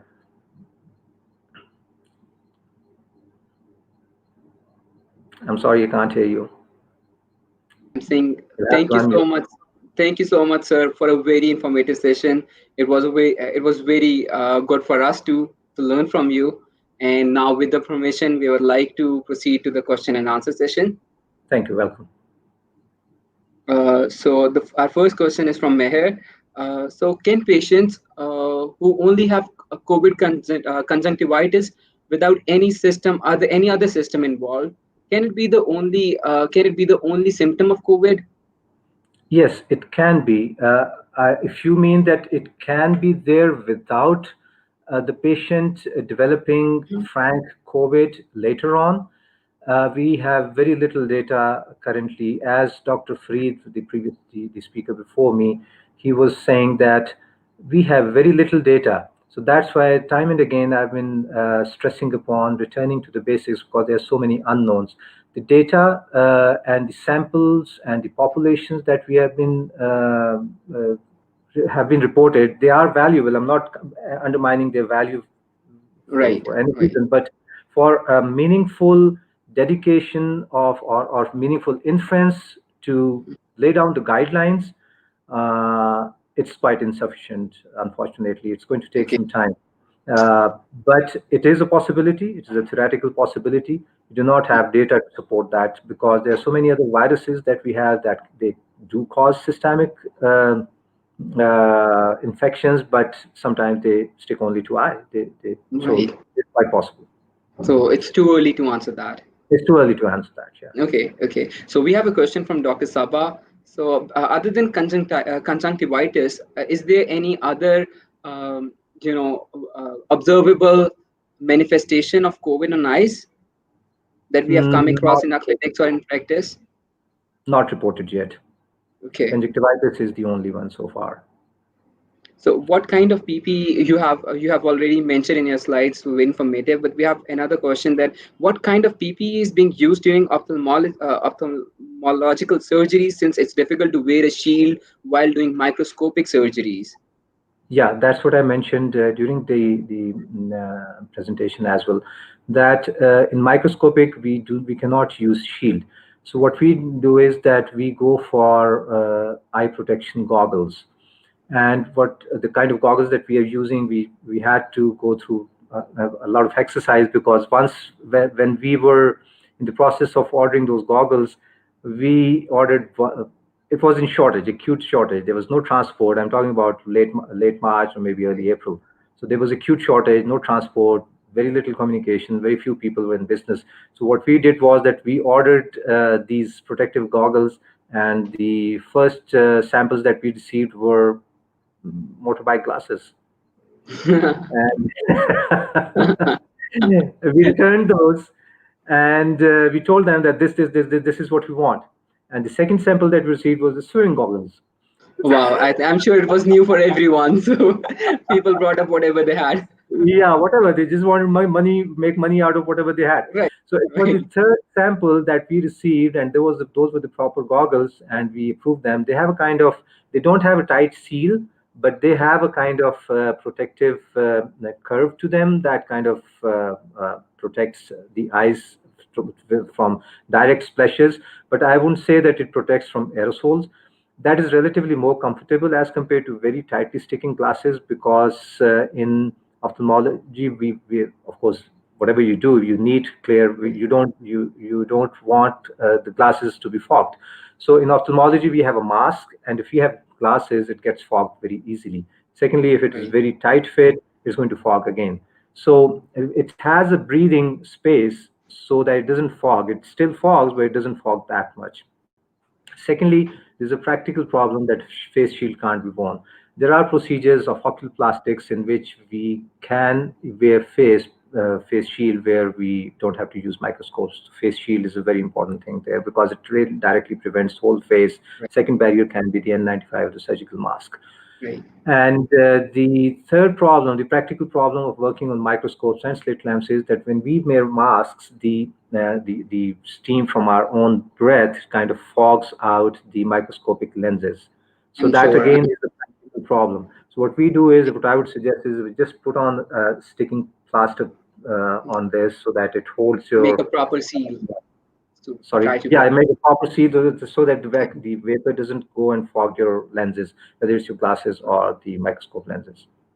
Right. So there have been a few case reports in some very prestigious articles that conjunctival swabs have been reported positive in some COVID patients. So has COVID virus itself been isolated in the tears? Like if it's present in the conjunctiva, why is it not present in the tears? It is present. It has been isolated from conjunctival swab. Conjunctival swabs means that you take a swab, cotton swab, and you swipe the fornices, and that is basically the tears, the different secretions inside the eye, the tears. So it has been isolated from tears. But their significance so far academically is important because we have to be very careful of not touching the conjunctiva, the tears directly. We have to take due precautions of the napkins, the tissues, the surfaces we touch, the gloves while examining the patients. But that is the current practical implication of that thing. But as far as the spread of disease through this, there's no concrete or definitive evidence that the disease can spread to the other people, but it can spread to the old patient because if someone catches that theoretically on conjunctiva, it can go through the nasolacrimal system and to the upper and lower respiratory system. Okay. We have another question that can cleaning the eyes with water or counter-available eye drops decrease the chance of getting an infection? Like you're washing your hands, sanitizing the hand. It has been reported wearing a mask. It reduces the incidence and the chance of getting a transmission. So, so does washing your eyes decreases the chance of getting the infection? Washing your eyes per se, more than that, touching the eyes, this habit should be, we all have that habit. It should be. I think it's natural reflex. Yeah, this is natural reflex. That should be like, we have to be very conscious in killing that habit. Washing the eyes itself, because simple water splashes, it can wash off some of the virus if it has somehow inadvertently gotten to the mucous membrane, the conjunctiva. But as far as killing it, it cannot, simple water cannot, it has to be soapy water. There are no drops currently which can help us with that. because the way the virus gets into the system is that it kind of engages the angiotensin converting enzyme to receptors, and then that's the way it internalizes itself to the mucous membrane cells. So once it's engaged there, it's not possible to like simply wash it off, because it is already in the process of injecting the genome inside the cell. So if it is lying there in tears, washing does help. Tears themselves, they have a cleaning system. There are certain chemicals in the tears which have antibacterial properties. They do curb certain infections, and the simple washing action of tears and the blinking reflex, they all help in clearing up so many things, so many foreign particles that keep on coming to our eyes. So getting the spreadability through eyes, through tears is very little. And again, it's only a hypothetical possibility that it can travel down the nasolacrimal system. There are no definitive evidence for that though. Are people who wear contact lenses more prone to getting an infection through the eyes?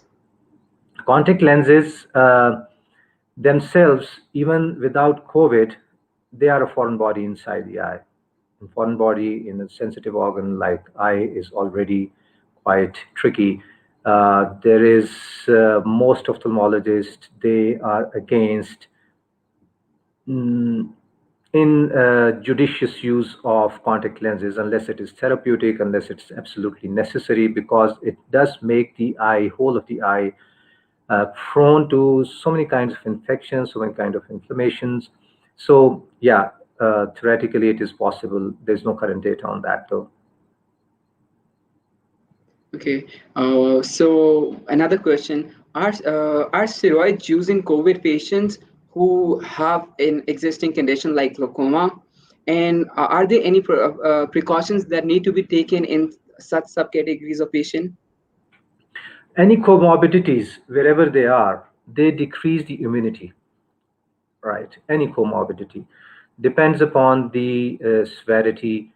I'm basically talking about the systemic conditions. If the patients are using steroids, the voice broke off. Did you mention steroids? Yes, I did. For patients who have pre-existing glaucomas, we know that steroids have a known side effect of increasing the intraocular pressure. So Yeah. People who already have an pre-existing increased ocular pressure and have now contracted COVID, so how do we counterbalance? Yeah, in COVID conjunctivitis, we just have to give the supportive treatment, and it's just cold compresses, artificial tears, lubricating gels. We can use steroids. There are different types of steroids. Some have the very high potential of increasing the intraocular pressure. We don't give those kind of steroids in usual circumstances. And the kind of mild steroids that we use, they have very, very mild, practically nil potential for increasing the intraocular pressure. So that's not going to affect the glaucoma management. The mild steroids like fluorometholone and certain moderately strong steroids like loteprednisolone. These are the current these are new steroids for the last 4 or 5 years, maybe 10 years. That it has a lesser potential for increasing the intraocular pressure. It does, but lesser than the stronger ones, the dexamethasone and prednisone. Right, sir. Thank you. So, do you expect to see a surge in steroid in the coming? Since a lot of patients who developed, cytokine storms have been given steroids. So, are we expecting a surge in used cataracts? I don't think so. That's a very good question, because the steroids, the dosage and duration of steroids has an implication on the lens transparency or opacity. The steroid has to be used long term, both topical and systemic, to be able to cause cataracts. So the cataractogenous potential of steroid is not short term, and in these patients, the steroids they receive is only for a few days to maybe a week or 10 days. So that's Right. pretty safe as far as cataracts are concerned. Okay. And how do we, conjunctivitis itself is a viral infection, which is just a pink eye. How do we differentiate it from conjunctivitis from different causes? How do we differentiate a person coming with a pink eye could be a COVID positive? So That is, do you yeah. Go ahead, please. Please go on. Please. Yeah, that is the trick. That's why I use the term that the storm hidden behind this apparently benign condition, the pink eye or the red eye.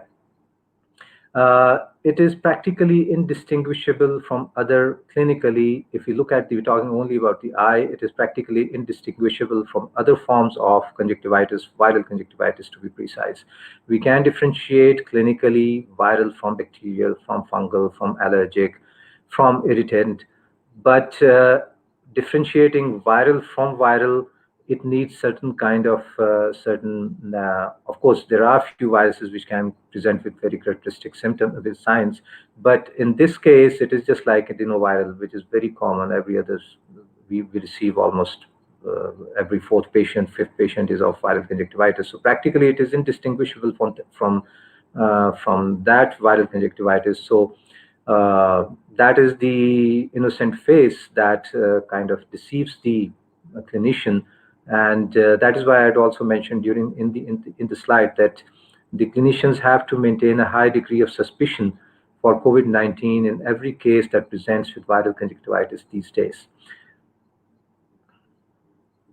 And so, since we know that COVID-19 itself is a thrombotic disease, and there have been a lot of case reports, and we have also seen it in practice that people are now presenting with stroke and neurological abnormalities post COVID-19, recovering from this infection. Have we seen a similar trend in central retinal vein occlusion or central retinal artery occlusion secondary to COVID for patients who have been through the infection and are, like 3, 4, 5 weeks post-infection? This is a very good question.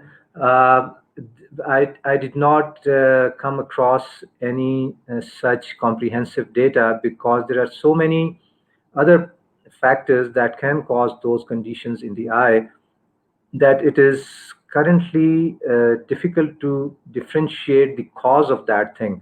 Yes, it is theoretically possible, but there is no current data. And in our setup, we have not been running regular clinics. We've just been running the emergencies, but no such case has come to my direct notice either. So it's a very good question, though. I think we should follow that thing up. Yeah, that's a good idea. Okay. So do we have any reported cases of SARS-CoV-2 transmission through the eye, especially in healthcare workers who are working with AGPs, which are aerosol generating procedures, example like in dentists or surgeons? Yeah, not directly through eye secretions, but yeah, aerosol generating procedures, they are risky. Yeah, that's why strict PPE protection, isolation, sterilization protocols have to be followed in any area that involves AGPs. Right. So how do you triage patients in the ER for people coming in for ocular infections?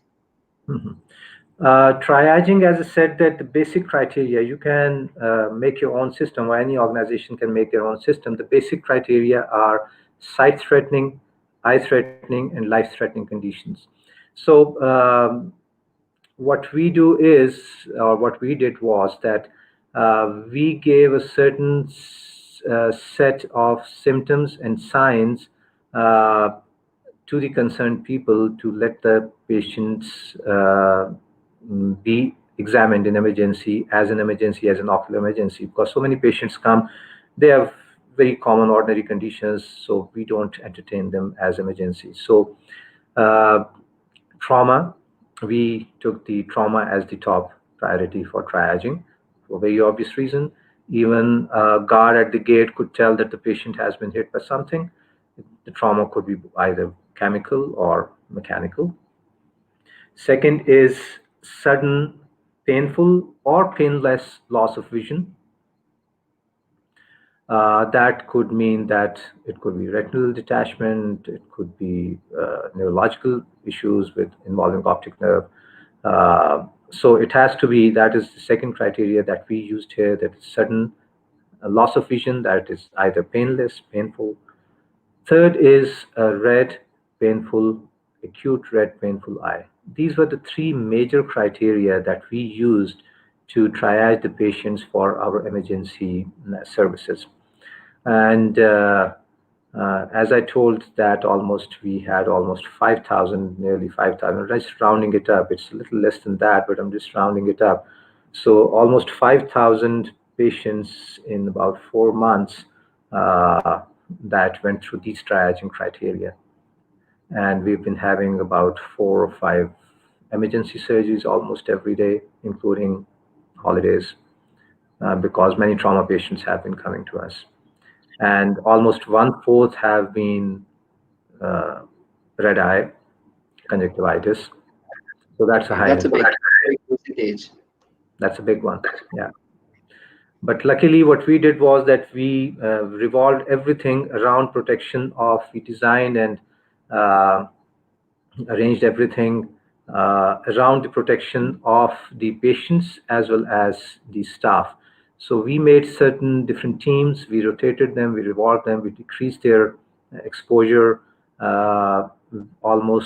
had almost 40 doctors giving emergency duties, but we distributed their emergency duties in a way that I would really be, it's fortunately that not even one doctor was, despite this heavy, I wouldn't call it OPD, but despite this heavy emergency, not even a single doctor contracted COVID in the hospital. There were 3 doctors who did have COVID, but they got it from their families. But so fortunately, with the steps that we took and with some luck, we were able to protect our doctors despite such a heavy emergency, despite so many surgeries. Okay. Should we take all these measures if the patient is COVID negative and coming in for a surgery? And what procedures can we follow in COVID positive patient that require immediate surgical interventions? There is a long list. I can share the screen, but I'm not able to, unfortunately. I can share the it's a page which has so many surgical procedures and listed on the American College of Surgeons, but the basic criteria is the patient, the eye, if it is sight threatening, if it is the condition is threatening the sight of the patient. So if you can send that slide to Maham, we can put it live for our viewers, if possible. All right, it's not just a page, but I can try to send her the link.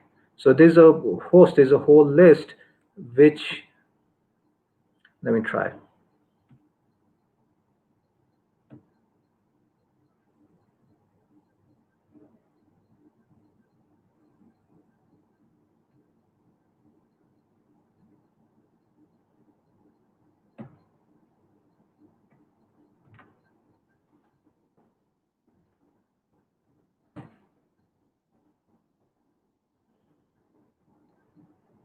I hope, Maham, you got it.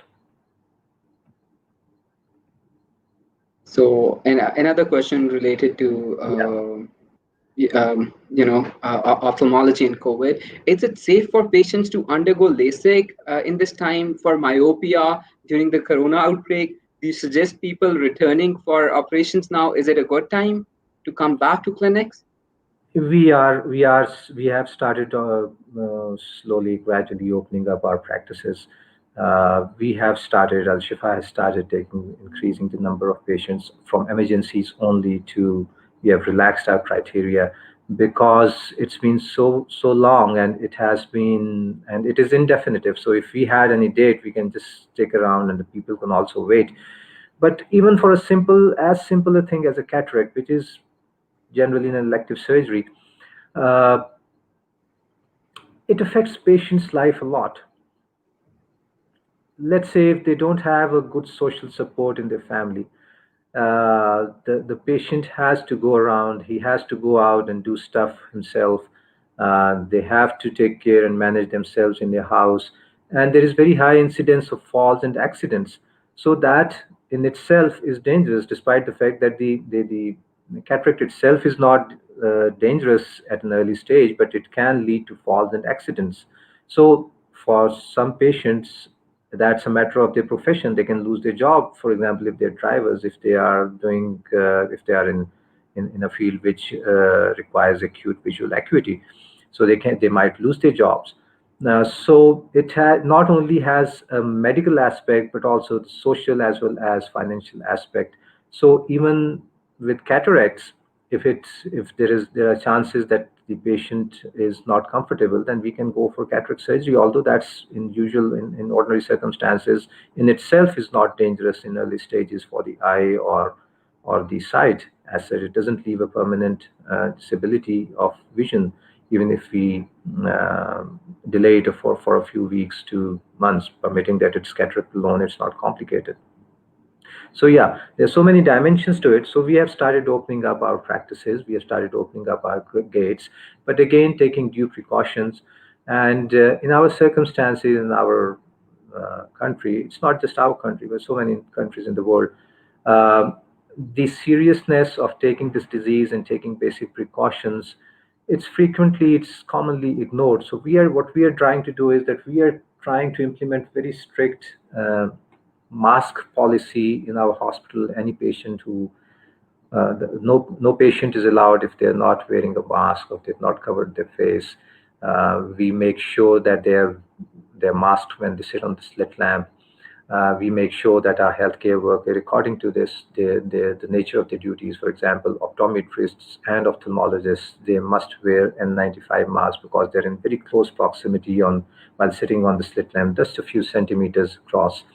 And we've put on very, I would say, large white breath shields. We have sanitizing, we have gloves, we have PPE, and I must say that the administration in the hospital and all of us, we have been trying hard to keep our staff and patients safe from transmitting. But still, wherever there is crowd, because we have aging population, the people that come to us, most of them, they are old age people, they have comorbidities. So the chances of spread is always there. But we are trying our level best to maintain the SOPs, and I guess that we are fairly effective and successful in that. I hope it stays the same in the future as well. Okay, so sir, we have the link pulled up for our viewers. If you can kindly yeah, I can elaborate with that. But the problem is that it's too small for me to read. But so I'm going to shift over to my own screen. So Okay. this is a long list. We cannot go through because time cannot permit through each and every surgery, every procedure. Just a basic overview. But just a basic, because there's so many non-ophthalmologists on our audience as well. So it's a very technical thing. So that's why I try to keep it as general as possible. For example, I'll give you a surgery. I gave the criteria. That is what we used here. That is what we developed here, was basically sight-threatening. I will give you an example of sight-threatening condition. And for example, this cantholysis and canthotomy. This is a sight-threatening condition. It has to be taken in emergency. There are certain conditions that the eyeball starts popping out because of pressures behind the eyeball, and that pressure has to be relieved. If we didn't relieve that, it's going to affect the sight permanently.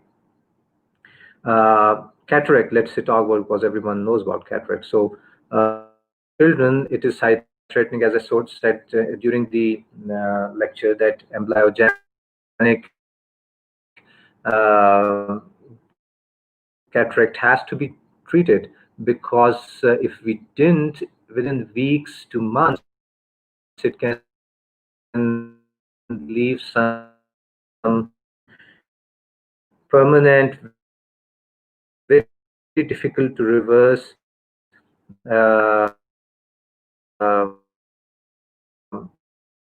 effect on the vision of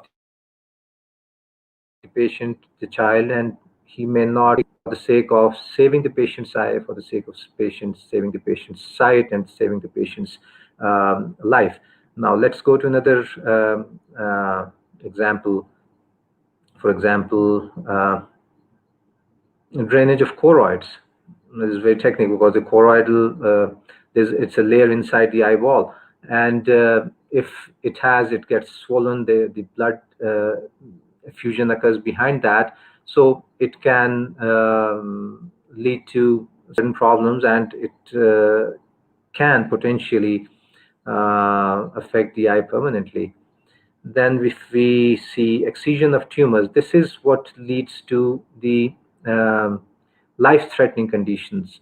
There are certain tumors that can spread to the whole of the body, and that they can endanger the patient's life. So before they do that, we have to remove them. Again, biopsy of tumors, because there's so many conditions. Of course, the definitive diagnosis is not just clinical gross picture. It is the microscopic picture. This is microbiology. The histopathology. So we have to take biopsies. Then foreign bodies, removal of foreign bodies, filtration surgery. This is glaucoma surgery, uncontrolled. This is example I gave during the lecture too, that uncontrolled intraocular pressure the patient has to go through the glaucoma surgery. If we delayed it indefinitely, even for a few months, and sometimes even for a few weeks, the patient may lose their sight permanently. So there's so many cases. It's a long list. So, but all the ophthalmologists who are in practice, they can simply very easily ask 3 questions: whether this condition is eye-threatening, whether it is sight-threatening, or whether it is life-threatening. So, so that is the simple criteria.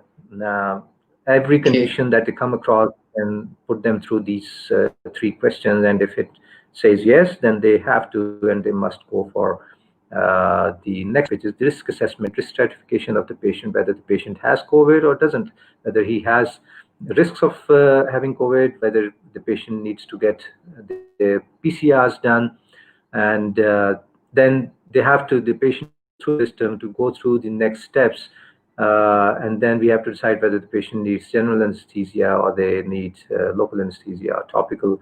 And so the first is triaging, asking the 3 questions: sight, eye, or life-threatening. Second is risk assessment of individual patients, whether that is in context of taking due precautions by the staff and their contacts. Third step is anesthesia, and the final step is the surgery. So every step has their own precautions, and if we take due precautions, I'm pretty sure that with certain degrees of sticking to these basics, the chances of spreading the disease to the staff through these procedures is minimized and mitigated to quite an extent. Right, sir. So we have one very interesting question. Can the face goggles be modified for doctors, for ophthalmologists with myopia? Can we develop a new kind of face eye goggles which have lenses that can help us with vision as well, while also doing our protection? What usually the ophthalmologists, what we usually do is that they put on they put on double glasses, right? So it's difficult to carry both, but when we are using microscopes, microscopes have their certain eyepieces have the flexibility of changing their power. So if for any reason they have to take off their glasses or they have to wear the protective glasses, the flexibility in the microscope eyepieces allow them to put in the same numbers which they are wearing, or at least make them see clearly through those eyepieces, that the flexibility is there. Second step is the face shield. If the procedures where we don't need the microscope, the face shield can be worn, and behind those, the normal glasses can be worn. The problem with the usual wearing of glasses, powered glasses, along with protection, is basically fogging. Although certain swimming glasses, good swimming glasses, they have anti-fog protection on them, but wearing them continuously, the fogging problem is there. It makes it very uncomfortable also. So what most doctors do is that they put on the protective glasses while if they are coming across any suspicious or risky cases, and then they adjust the eyepieces of the microscope or the slit lamp accordingly according to fit their own numbers. So last question for tonight. Well, So as patients avoid appointments, is vision in jeopardy? say that again, please. I missed that out. As patients avoid appointments due to the lockdown, due to the fear of corona, due to the fear of going to hospitals, of acquiring the infection, is vision in jeopardy? It's a very general question. It depends upon the conditions that they have. There are certain conditions in which it may not affect their vision forever. There are certain conditions in which their eyes or sight could be threatened. Right. They may suffer irreversible damage in certain conditions, for example, cataract, if it's not delayed indefinitely. So Right. if we do the procedure in an adult, the vision comes back.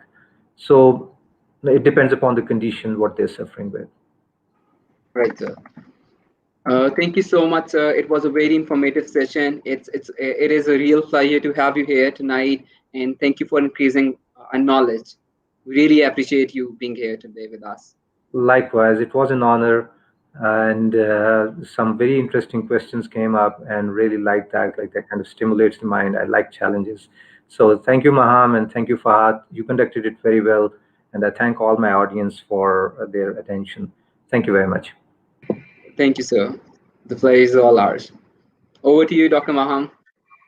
Thank you so much, Dr. Fahad. Thank you, Mr. Temur. That was an extremely insightful and interesting session, especially for me.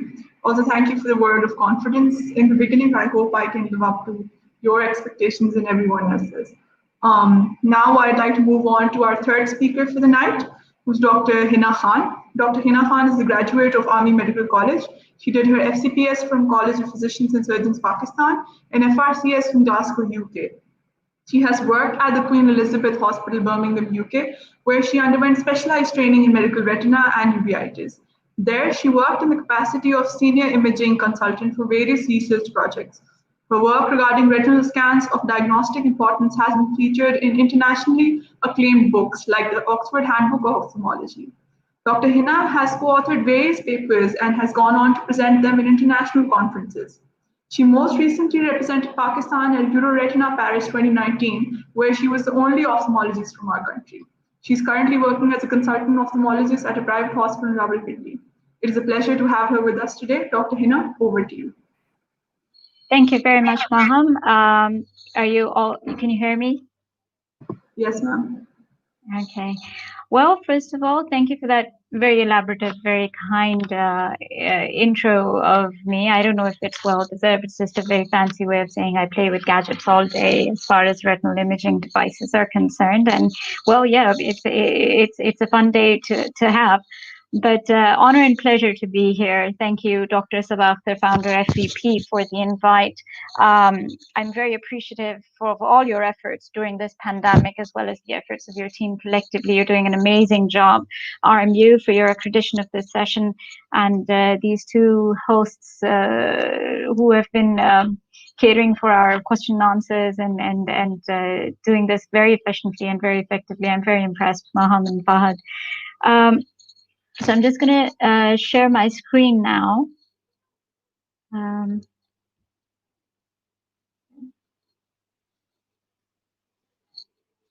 Okay, and I'm going to put up my presentation. Is this visible? Not yet, ma'am. Okay.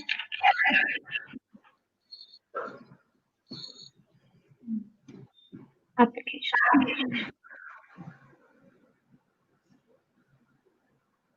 So, application window, was that? Yes, ma'am. So you go to the application window and then you click the PowerPoint that you must have opened up on your laptop, if you can Okay. see it.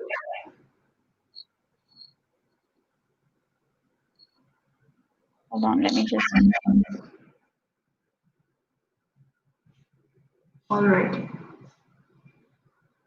I think that we lost Dr. Hina momentarily and she should be back in a minute. In the meanwhile, I would just like to just reiterate the fact that the feedback forms are going to be up at the end of the presentation, and in order to get the certificates, everybody will have to fill the feedback forms. So please keep an eye out for the feedback forms. And Dr. Hina is back now. Dr. Hina, have you been able to figure out the presentation? It's on my screen. I think I'm just having trouble sharing it because All right. the application window is just inactive right now. All right, that's fine. What we can do is that we can play it from our end if you want. Yeah. Okay.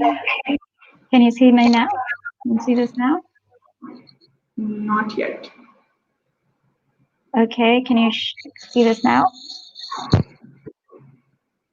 Yes. Yep. Perfect. Okay. So let's go to SlideShare. Right. So there is this huge study that was conducted on audiences, and they concluded that the audience attention span reduces drastically after 5 minutes from the start of the session. And I guess we're way past that window. I'm going to try and keep this crisp. I'm going to try and keep this relevant to anybody who is hearing this right now. My apologies for keeping you in for so long. I'm going to try and keep this short and interesting. So just bear with me. The topic that was assigned to me, revised protocol of ophthalmology clinics in the era of COVID-19. Just quickly running through what we already know. It started as a suspicious viral pneumonia in Wuhan. Needless to share that it was an ophthalmologist that actually began and was the whistleblower, as Dr. Taimoor rightly mentioned. It's quickly linked to a seafood market that was locked down, followed by the Wuhan city locking down, but not before it had done all the damage. What was augmenting it was the largest mass migration of mankind of the year, which was the Chinese New Year. And COVID-19 quickly found its hotspot in Italy, and then the rest of the world was finally declared a pandemic. So what did the WHO, the governing body, advised to the general public? Stay away from crowds, wash your hands, wear a mask, catch it, bin it, kill it, respiratory hygiene, and of course, social distancing. But how is that relevant to ophthalmologists? So when you have all eyes on the coronavirus and the coronavirus has eyes on you, there are reports on conjunctivitis being the presenting symptom of COVID-19. Is it the only presentation? We don't have reports of that, but there are patients who go through this asymptomatic. There are those that end up on ventilators. There's a very varied presentation of COVID-19, and for the rarer or the less common sort of presenting systems, such as conjunctivitis, we wouldn't really have the stats until later on in time, and I'm hoping that the COVID won't last till then. But conjunctival contagion has been documented about 1% with lab-confirmed COVID-19 patients. And this was a report from across 32 hospitals in China. So 1 out of every 100 would have conjunctival contagion, but that is a mere conjunctivitis per se. As they said, a lot of up to 30% of patients do suffer from eye strain, eye pain, eye discomfort, exacerbation of their eye disorder cases have been reported. There was a question during Dr. Taimoor's session about, is this the only manifestation that the eye patients? We don't, none of other than this have been reported, but as an ophthalmology, I've recently come across patients with first occurrence of uveitis shortly after their COVID illness and after they recovered from it. So we won't really know if this was related or not until we have, a lot more number of cases coming in. But there are mysterious happenings post-COVID of ophthalmic concern. In doing so, and so happening, ophthalmologists may thus be the first healthcare providers to evaluate patients potentially infected with COVID. And why that becomes particularly important for us is that the range at which we examine patients typically in an ophthalmology clinic is way less than what is recommended. It brings us within reach of aerosol transmission. So it's not conjunctiva to conjunctiva transmission. It's actually you being so close to the patient that any aerosol that's being generated by that potentially infected patient in terms of his breath, his cough, just by talking, you are within range of getting that infection. So the general idea is this is our routine day at Amanat Eye Hospital. Now, if you look at that, you realize very quickly that this kind of crowding that occurs in our waiting rooms most of the time. And so we figured out pretty soon in the disease that we will not be able to manage conditions if they were to go on like this. And therefore, Amanat Eye Hospital shut its door for the first time in 50 years to the general public for 4 weeks, in mid-March to mid-April.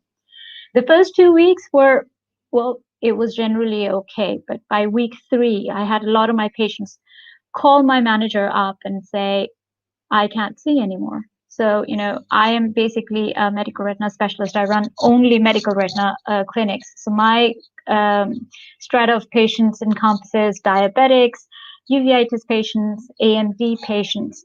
It was easy to shut down for a week or so, but after 4 weeks, people just couldn't see anymore.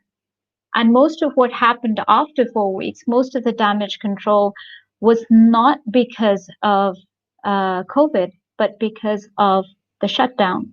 So I have, particularly running the clinic that I do, my subspecialty, I reiterate the fact that when hospitals were shut down and clinicals were selectively opened and most of the ophthalmology OPDs were shut down, I did maintain that ophthalmology is not a lesser priority specialty for those patients who lost their sight that has not been recovered. So just to cite a few examples, a glaucoma patient who was put on medicine for 2 weeks was asked to come back so we could see if her pressures were doing okay. And that medicine did not control her pressures and she didn't have anywhere to go. And she came back to us 6 weeks later after having lost 80% of her sight. There are a lot of my patients who are being conservatively managed in my clinic just with injections. If anyone has to know how a lot of diabetic patients get injections and they fare very well with them, but then they had to be converted to VR surgeries. They suffered so much of structural damage because of not being able to get those injections. So as I said, a lot of the damage control we had to do was because of the fact that we were unable to extend our services to the normal strata or the normal spectrum of diseases that were presenting to us pre-COVID. So we realized that we need to open up, and we realized that we need to open up with revised SOPs. That is the need of the hour. We could not threaten our doctors, our paramedical staff, optometrists, scan technicians, photographers, and we could not put other patients at risk. So we could not continue to run our OPDs the way we used to. And the term new normal took its effect. So the SOPs were revised both at the administrative level. We had meetings of, what the international guidelines are suggesting. We tried to adopt them as best as we could. At the admin level, then we decided a temperature check, sanitizer, and a TOCC, which is temperature, occupation, contact, and clustering history at the entrance. So before the patient actually enters the building of the hospital, these 3 things had to be put in place. Patient attendance had to be reduced to a minimum. So that is to say, all the patients that were being called in from our offices and from our clinic managers were asked to bring only 1 attendant that would be allowed to enter the hospital with the patient, and that too, if it was necessary. So we were reducing the patient load as much as we could, encouraging social distancing at every nook and corner of the building, and having a huge sort of sitting area outside in the shade for anyone who might not be required to enter the building, should sit outside and maintain social distance. We suspended elective clinical services, as Dr. Taimoor pointed out. We suspended cataract surgeries, we suspended refractive surgeries for some time, and now gradually and slowly, as alhamdulillah, we're coming out of, we've passed the peak of, or the current peak, the first wave of COVID, we have relaxed on those, and we are doing more and more cataract and refractive surgeries right now. A patient triad system was being adopted as per the international guidelines, and I'll just be going over that briefly. Awareness posters were put up, and we've got these LED screens that were running well. Diabetic awareness before, they were now running awareness regarding COVID and respiratory hygiene and how we're supposed to handle each other and ourselves while out in public. This is the triad system that we were talking about. So as soon as a person would present himself to our hospital, there would be one person wearing a gown and a mask, head cap, which would greet him before he enters the main building. And the first thing was to be done was to screen him for fever. And if he was febrile and it was not an emergency, the patient was sent home. But if he was febrile and there was an ocular emergency, sadly, my own clinic was not equipped to do a designated ophthalmologist and clinical staff. As you can see, this particular, if you can see my arrow, this particular box here, it was required that designated ophthalmologists and clinical staff equipped with personal protection gear to see that patient in a designated isolated clinic. So we were not equipped as a private eye care setup to do that. And lucky for us, Al Shifa Trust was 15 minutes away. And we knew that Dr. Taimoor was doing such a good job at the emergency services thing. And it's such a pleasure to hear him speak and to meet him today, albeit in a virtual sort of environment. So you can really put a face and a name to who was handling things on that end. But we would just ask the patients to report to the emergency units of Al Shifa, because we wanted not every, not this COVID sort of exposure to be scattered all throughout all the clinics. So for a private eye care setup like ours, we wanted the patients to be sent where they were better equipped to handle.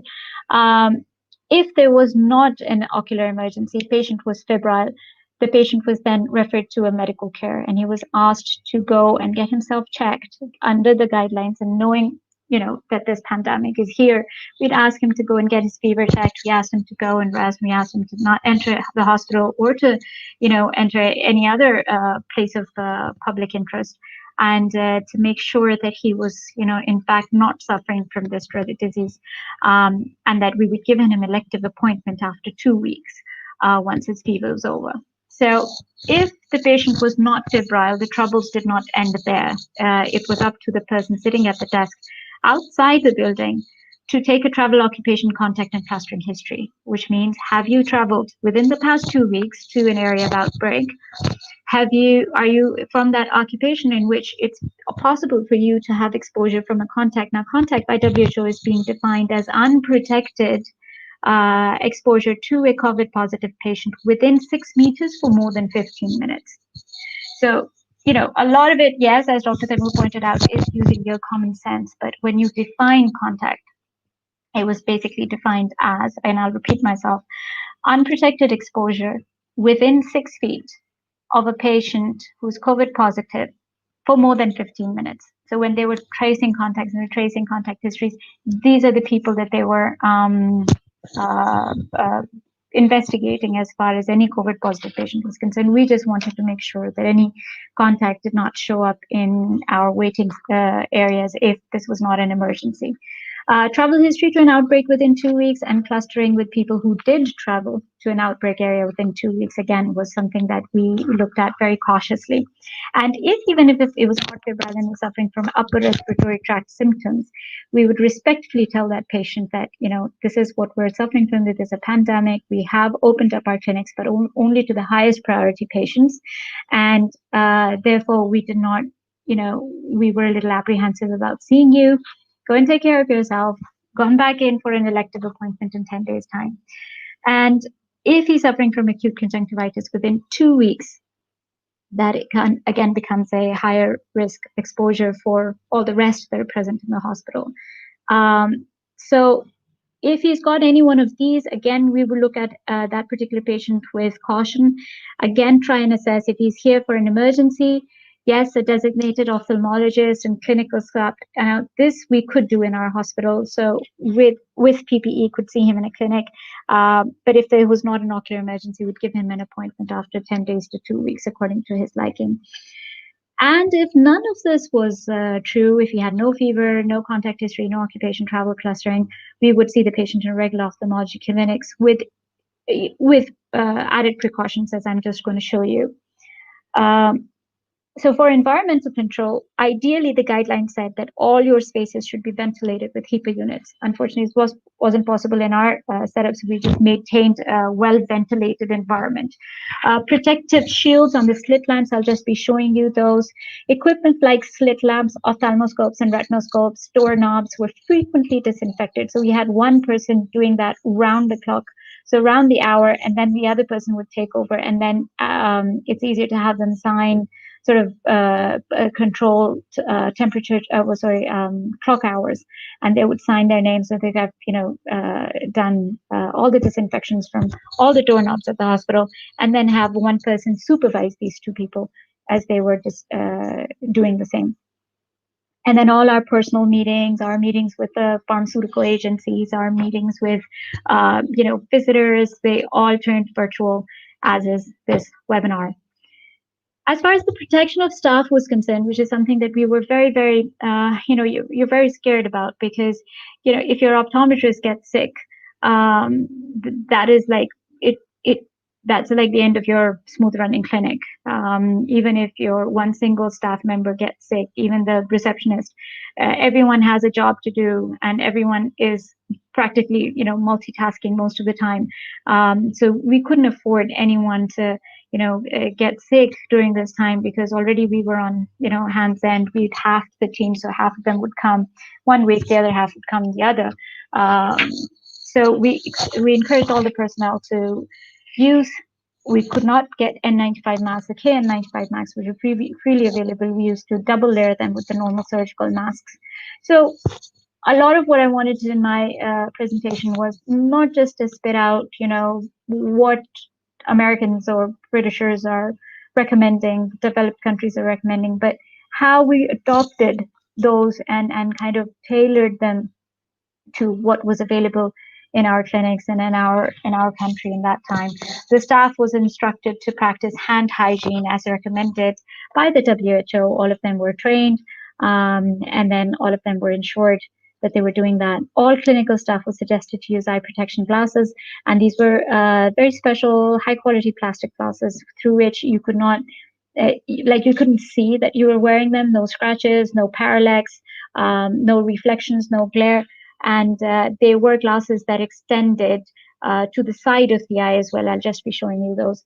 And finally, for examining an infected person, it was suggested to wear full PPEs. So if we did come across a person that just kind of filtered through all the protocols we had ready for him, yes, we were all in as much of PPEs as we could finally get.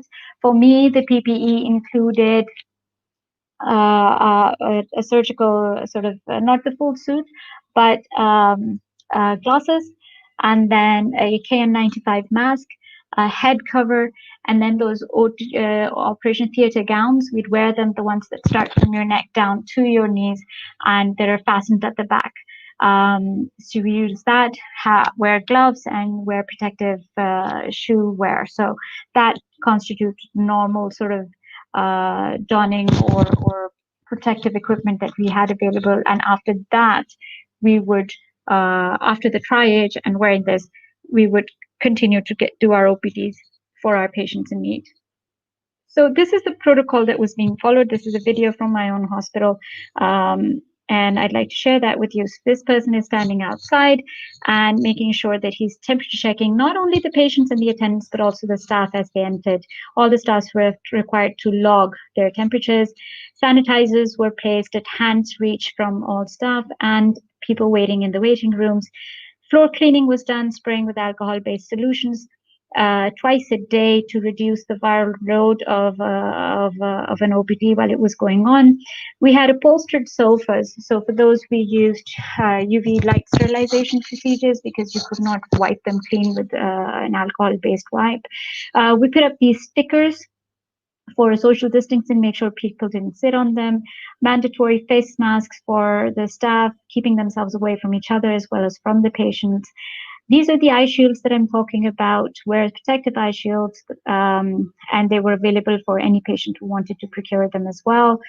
This is my clinic, and this is the shield that I'm talking about. There was a barrier between us, but since we could not reduce the distance from our patient, we had to come up with secondary. So these barriers were placed everywhere in the hospital as well. Same protocol being followed around the OTs, and of course we encouraged, rather discouraged the patients to move away from the hospital, from their own homes if it was not necessary. We did resort to phone call consultations wherever necessary. For example, uveitis patients who only wanted to know whether they were doing well. We wanted to know if any newly started immune suppressant had any sort of side effects. We wanted to check up on them, so we did resort to telephone consultations. We resorted to WhatsApp video consultations. But for those patients that really needed to come in, for those patients in which there was a threat to vision, with these revised protocols, I think we have been fairly successful at providing them the kind of healthcare that they needed in terms of their, ophthalmic health. In conclusion, I would just like to put in words of respect for Dr. Li Wenliang, who was the first person and an ophthalmologist, the first doctor to notice that this was something of concern and then lost his life to that. I'd like to pay my respects to all in Pakistan and worldwide that have laid their lives and continue to risk their health and their lives to continue to provide healthcare where it is needed. I know my husband and I are both doctors. We've had a tough couple of months where, you think about your own parents, you think about your children, and it's not been easy. So there were times, I think in April and May, that I think my husband would spend like a week in the guest room in the corner of the house thinking he has been exposed. And he'd come out saying, okay, no, I feel well. But then that would follow with me isolating myself for a week in the same guest room because I thought that I had been exposed. And it's been tough, and I'm hoping beyond hope that this COVID will just kind of recede and disappear just the way it came, and I hope that this new normal doesn't have to last for very long and we can go back to our old normal as soon as we can. I thank you all for your patient listening. Thank you very much. Thank you, ma'am. That was a wonderful presentation and wonderful concluding remarks. People don't often understand that not just medical doctors, but a lot of other specialties have to go through the same fears that medical doctors do, even if they're not technically on the front line. If it's all right with you, we can start our question and answer session. Sure. All right. So the first question is, the triage system works on the basis of checking for fever. However, fever may only be present in symptomatic COVID patients.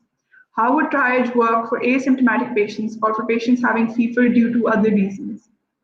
Yeah, so if you go back to the slide again, when you're triaging, you wouldn't know one fever from the other. And the triage would just be a general sort of filter to make sure as much as possible, given the circumstances, because fever is a very general symptom of disease. And there are a lot of COVID patients that would present being infected without fever. So for that, if a patient has fever, and if he did have fever, then if it's an emergency, he goes to Ashfa. And if it's not an emergency, then he doesn't enter the premises of the hospital. So with our apologies and respect, we would just send him away and say that, if it's not an emergency, go get yourself checked, because for any patient as well, that fever then becomes priority number one. as far as his health is concerned.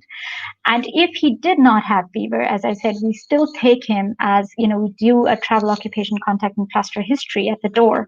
And if within 2 weeks there is a possibility that he may be infected, if in the past 2 weeks prior to his presentation at the hospital on that day, there is a possibility that he may have contracted the illness, then again, we go back and look back and ask ourselves, is it necessary to see this patient today?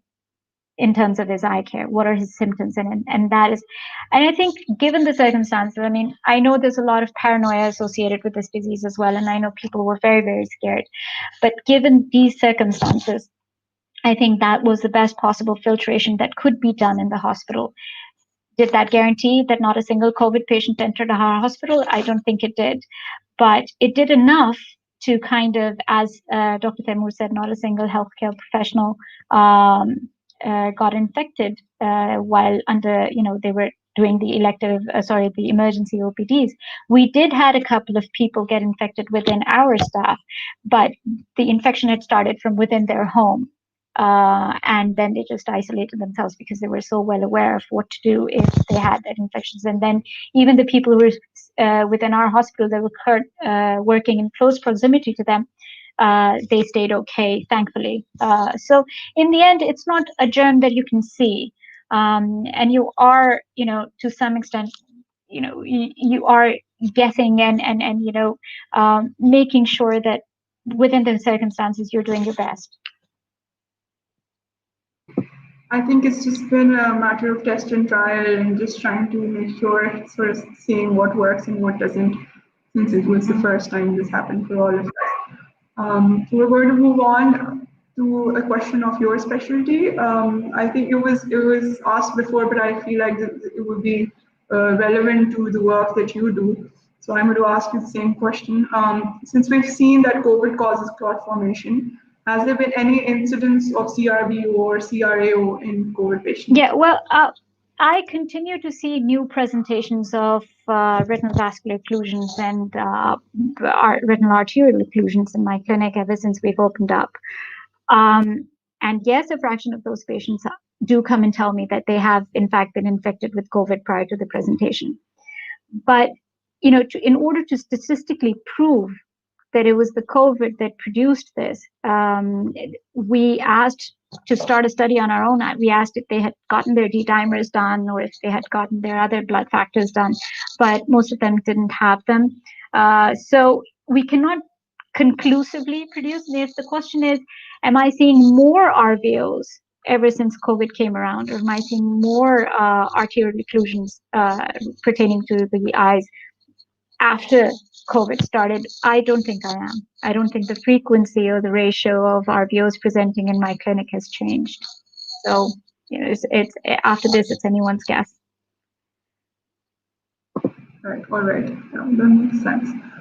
So the next question is, epiphora, which is excessive production of tears, has been reported as a first sign in a case report. Have you seen that in your practice? Okay, so as I said, we were not entertaining emergencies. Even conjunctivitis to us was something that, because we did not have the enough clinics to go around where one person could dedicate themselves to, just COVID suspects and COVID patients.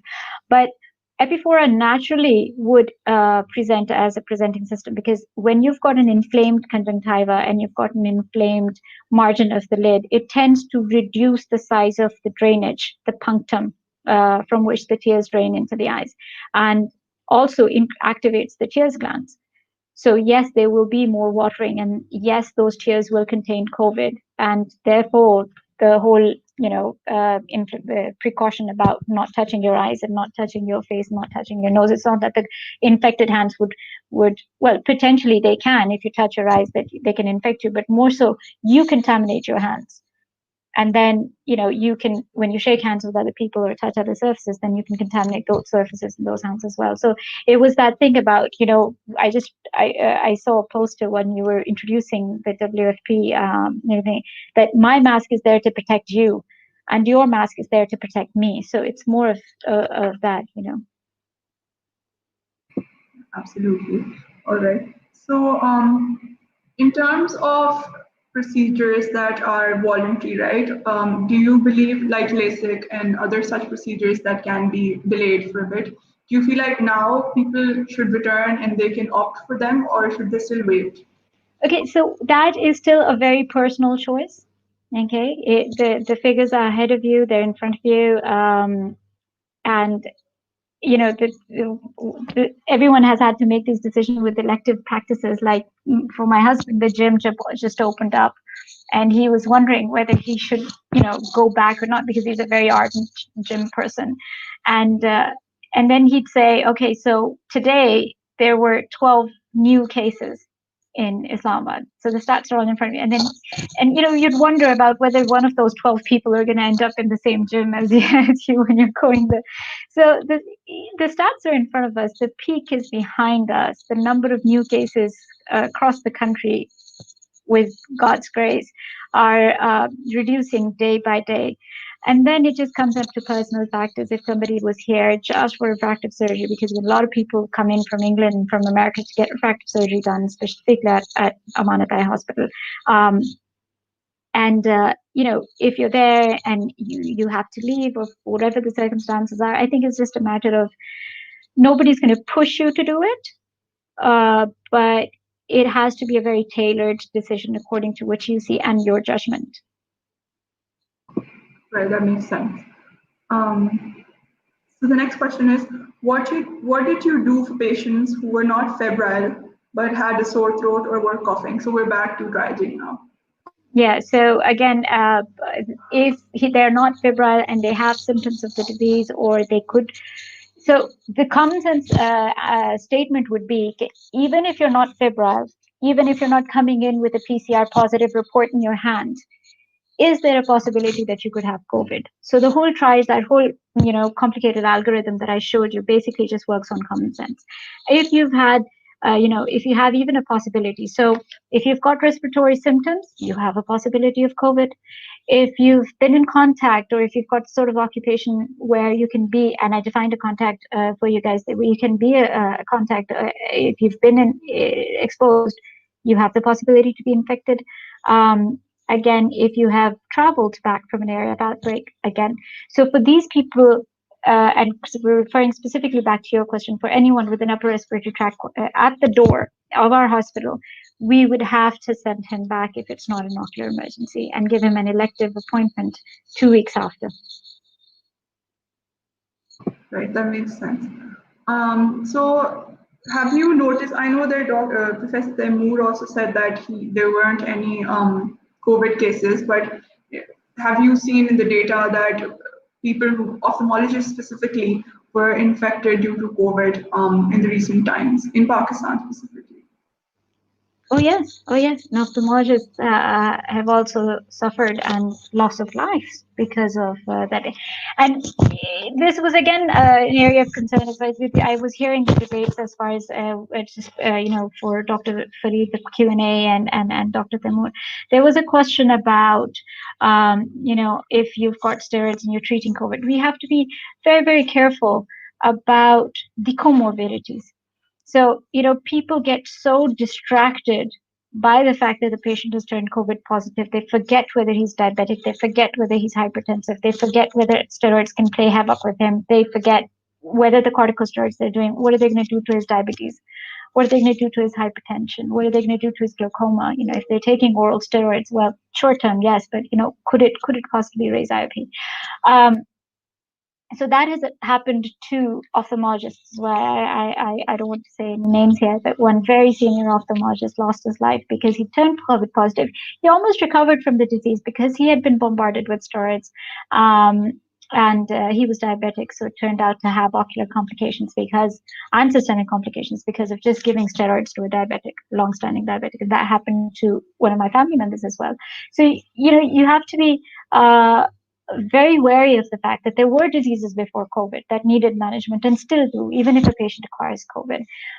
We have had ophthalmologists get infected, and we've even had ophthalmologists lose their lives, unfortunately. Yes, ma'am. The next question is, what is the standard treatment for COVID presenting as conjunctivitis? All right, so if the patient has come up with, most of these patients would already have been suffering from respiratory symptoms. And the COVID is, the conjunctivitis is just sort of like an association of a viral prodrome that's occurring in his body, right? So in that case, for example, to just note an example, the same thing happens in measles. The same thing happens in conjunctivitis. In influenza, any flu of any kind, you get those sore eyes and you get reddish eyes, you get that watering and everything. It happens in chickenpox. So a lot of viral illnesses do come up with conjunctivitis, and it requires only general measures. For something as infective as COVID, that becomes significant because you can get infected from conjunctival secretions, but then that kind of patient would also be isolating for various other reasons, for the aerosol that's coming out of the mouth and the nose and the cough and the sneeze. So they're generally aware of how they need to stay away from other patients.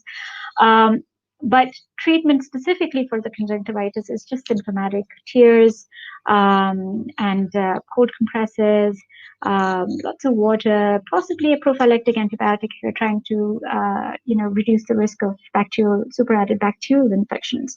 It hardly ever comes to the point where you have to treat it with topical steroids. You may give a weak steroid if very, very irritating and very, very troublesome in terms of symptoms, but usually doesn't come to that. Right. All right. Okay, and this is an interesting question. A large A4 size clear plastic sheet made for book binding covers can be purchased from any stationery store, and a hole can be cut to fit between the ocular and slit lamp. Do you think that this is an effective measure for infection control? Okay, so we did come up with a lot of these. This is still very new to us. So we did come up with that. Basically, the idea is a physical barrier between who you're coming in very close contact with, because you have to. He's your patient and you need to see I can't see the retina otherwise if I don't get so close to the patient. So it's basically, the idea is a physical barrier. They tried it with file covers. They tried it with x-rays. Not your or my x-ray, it's an x-ray film, which was not exposed. We got them from the radiologists. But then, we settled with this sort of plastic sheet that I showed you, because the file cover is very flexible, and it tends to turn in when you're using that. So practicality issues then come along. The x-ray is always tinted. So you're not able to see the patient very well, because when you're examining the patient, you have to make sure that he is looking or fixing in a certain direction. So with a black sort of, or exposed or unexposed tinted x-ray sheet, that wasn't always possible. So it just kind of increased your exposure time anyway to such a patient. So we did, in fact, in the end, after having tried all of these, settle for a clear plastic shield, which is not flexible, which was exactly the size that we showed you, because you have to go around the patient. Maham, you were there in my clinics just some time ago. You have to go around the patient to check, to bring forth the 90D lens, or the lens through which you see the retina. And even through the shield, you have to then, go around. So it had to be not too big, not too small. And the kind that I showed you is now the kind that is being marketed most for ophthalmic examination in clinics. Right. Yeah, I believe we had a gynecology session yesterday, and I feel like everybody just tried their best to sort of, get shields that suited their practice. So you kind of had to weigh in the cost-benefit ratio as well. And my appreciation for your team to bring in all the specialities of medicine to come, and it just increases your sort of understanding of what exactly is going on. And I thank you for that. Well done. Thank you so much, ma'am. Unfortunately, we're done with our question and answer session. I think that it has been an honor for me, especially for me personally as well, to have you here and to have you speak. I think that I've learned a lot, and I hope that everyone who was watching learned as much as I did through this session. It was an absolute pleasure. Thank you so much. Thank you, ma'am.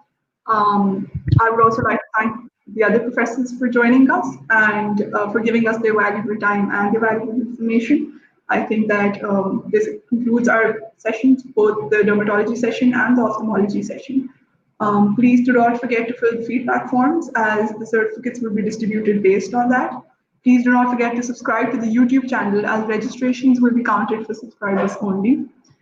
Thank you, Dr. Fahad, for being an amazing co-host and the rest of the team for helping us conduct this session. We will be taking a slight break for Muharram and restarting in September. Our next session is going to be on the 5th and 6th of September, same time, same virtual space. And we will be discussing in detail the pediatric concerns related to COVID. So see you all then. This is it from my side. Thank you. Fahad, over to you. Thank you so much, Dr. Maham. It was wonderful hosting with you. Thank you to all our speakers for sharing such beneficial information and taking the time out tonight to increase our knowledge. Thank you to all our participants for tuning in with us. A special appreciation for Professor Samya for all your efforts. She's our patron as well as our advisor for the academic team, and these series would not have been possible without her.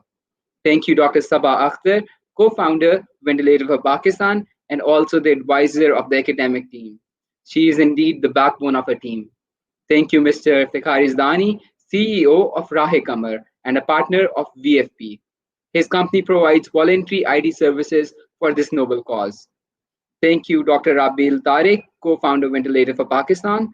Thank you, Dr. Mavish, co-director, Academic Wing VFP, Mr. Suhaib, Mr. Zaid, and many others for supporting us throughout these sessions.